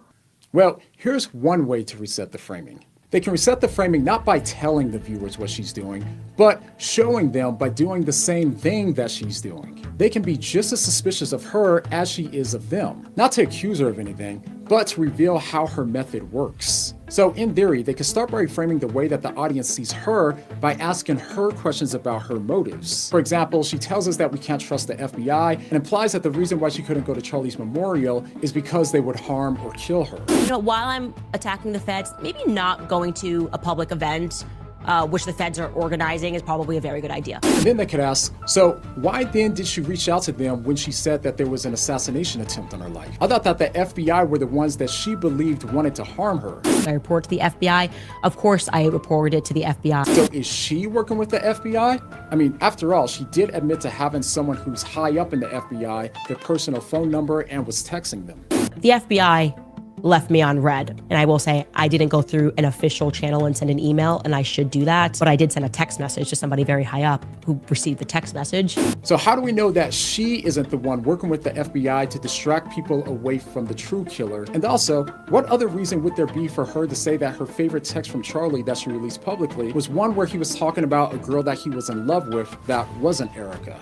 This text message is one of my favorite text messages between me and Charlie. He was just kind of in love with this girl. Was this an attempt to enrage Erica now that Erica is the new CEO of Turning Point? I mean, just think about it. Why is it that we never seem to hear the names of Candace's sources? And why can we never verify what these sources are saying for ourselves? Is indistinguishable from someone that's making it all up and is part of a government psyop. So really the question is this: could she have used her elite status, her influence, and her FBI connections as an attempt to destroy Turning Point? After all, what sounds more logical to you? That Charlie was so dumb that he accidentally handpicked each person at Turning Point who somehow all decided to agree to conspire against them and he had no idea and even his wife is in on it? Or is it more probable that Candace is a Fed who's being used to pull people away from the official narrative? But don't get me wrong, I'm not saying that she is involved, I'm just asking questions. Okay, so you get the point. If Turning Point resets the framing from the beginning of the conversation by not only applying the same degree of skepticism and distrust to Candace, and also finds the frustration that her audience already shares, then they will give themselves the best chance of winning over Candace's fans. So we'll see how it goes, and come back here after and we'll see if I was right. And if you didn't catch my last video on the tactics that Candace uses that makes her so persuasive, go ahead and click on the video on the screen, and I'll see you over there. All right? Thanks for watching. All right, grace and peace, John. Okay. I can get with that. But to me, I feel like that's gonna be a long, I don't know, you know what? I'm optimistic. I'll be optimistic about that. I can kind of get with what John is saying. So shout out to John. From What Do You Mean? I appreciate it, man. That was a good one, brother. Yeah, I think that's on the money for sure. What do we have right here? M. Saunders says this with the 5, Australian. So I have been doing some homework. I found 140 different voices on YouTube from large channels to small channels, and it's all telling Candace to stop. I agree. Shout out for sure. 140 is crazy, man. That's a lot of folk, man. And she's gonna still try to double down. I'm looking forward to seeing what happens on Monday. I don't know where I got Sunday from, but I appreciate it though. Y'all, thank you so much, everybody, for rocking with us. The goal, I will, depending on if we get done with everything we're doing this weekend, I'll probably go live on Sunday evening, and we'll probably just do a fun show. Maybe just look at some body cams. I got some fun videos, some fun TikToks I've been finding. I'm sorry, fun videos on Twitter I've been finding that I think you will enjoy. So that is a tentative plan for Sunday. Tomorrow, I got some videos popping out throughout the week, so definitely want to let you check those out as well. Thank y'all so much, you all, to the very kind and very gracious super chats as well as cash apps. Thank you so very much for that. Amethyst Angel, thank you so much for being the stream sponsor. I appreciate you always, sister, for taking care and supporting the channel. Thank you to everybody who tapped in, whether you're from Green Beret Nap Time, whether you're from here. Thank you so much for watching and making my guests feel so welcome. Thank you so much for hitting the like button. If you haven't already, thank you for subscribing. I really appreciate it. Go ahead and hit that subscribe button, turn the bells on, all that kind of good jazz. I want y'all to have a fantastic rest of the night. It's a great Friday Night Lights. Feel free to drop those green hearts in the chat. Make sure you tip your waiters on the way out the door. Thank you so much. I didn't. Darn it. You know what? Hold on. Because I thought there was a good one. There was a good. You know what? I think it's right. Let's. I did see a good. Yep, here it is right here. All right. All right. Hold on. Did everybody hit the like? Did everybody hit the like button? Did everybody subscribe? If everybody subscribes, then I will go ahead and hit this one. What time on Monday? Okay, I don't know exactly what time. Quote me on this. I believe, Mommy, too, Kitty. I believe, don't quote me on this. They're supposed to be streaming at 4 o'clock my time here in Atlanta. So I think that's 2 o'clock in Arizona. I will double check and make sure. I'll put up a community post. Everybody will know. I'll put up the video beforehand. Okay. I mean, I'll put up the link ahead of time. So you'll know probably by tomorrow, because I'll go check and find out exactly what time. But I'll make sure you know ahead of time so you have time to pop your popcorn, get your beverage, get your comfy chair, all that kind of stuff like that. So I'll make sure that's available. I'm over here talking. I did not pull this video in. All right. Lord have mercy. Ami is just so funny to me sometimes. All right, let me pull in Ami Kozak. Make sure you hit that like button, my people. Did everybody subscribe? Did they all subscribe? Yes, it's 7 o'clock in Arizona, so it's 2 hours behind me in Atlanta. So I believe, if I'm not mistaken, I thought they said 2 o'clock their time, so that's 4 o'clock my time. But I'll make sure you're well aware before time. I don't know how many times I can say the word time, right? All right, y'all. All right, did they all hit? Now, wait. Oh, we got a brand new member. Shout out. We even add new members to the pack. Absolutely. Shout out for sure. Thank you, Brandy. Welcome. Becoming a brand new member. Good to have you. All right. Did they all subscribe? Are they all helping me hit my goal of 100,000 subscribers by April? Help a boy out. Let's go. Ami, what you got to say, man? Green hearts in the chat when y'all can hear. No, I made it very clear that there's only two people who would stop me from doing this. One would be my husband, and the other is Erica Kirk. What do you want to say to her and the other people that are putting these lies out into the world right now? Stop. That's it. Face, man. That's all I have to say. Stop. Okay, I don't know what people are taking from this. I know what I heard when I heard her say that. I heard her say, stam. People think she said stop. I didn't hear a P. I didn't hear a P at all. I heard her say stam, which is actually a Hebrew word, which is interesting. I find that interesting. She's using Zionist coded language. Now, the word stam, if you dig deeper, actually means just kidding. Just kidding. I didn't mean that. And I find it interesting that Erica's using Zionist coded language. Why she's using Hebrew, why she's using that, I think we all know why. So she's saying, stam, just kidding. Keep going, Candace. It's so obvious. It's so obvious, you guys. It's so obvious. It's so obvious. She's signaling to me that she wants me to continue. And if you think she actually said stop, how do we know that she wasn't just quoting stop in the name of love by the Supremes? Stop in the name of love. Before you break my heart. It's a song by the Supremes, which I find interesting. The Supremes, it's obviously about supremacy, okay? It's not a coincidence that you would name a song Stop in the Name of Love by the Supremes.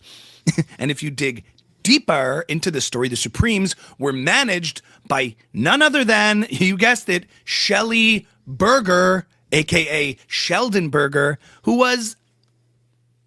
We can't say it. Oh, no. He was a Frankist. He was a Zionist.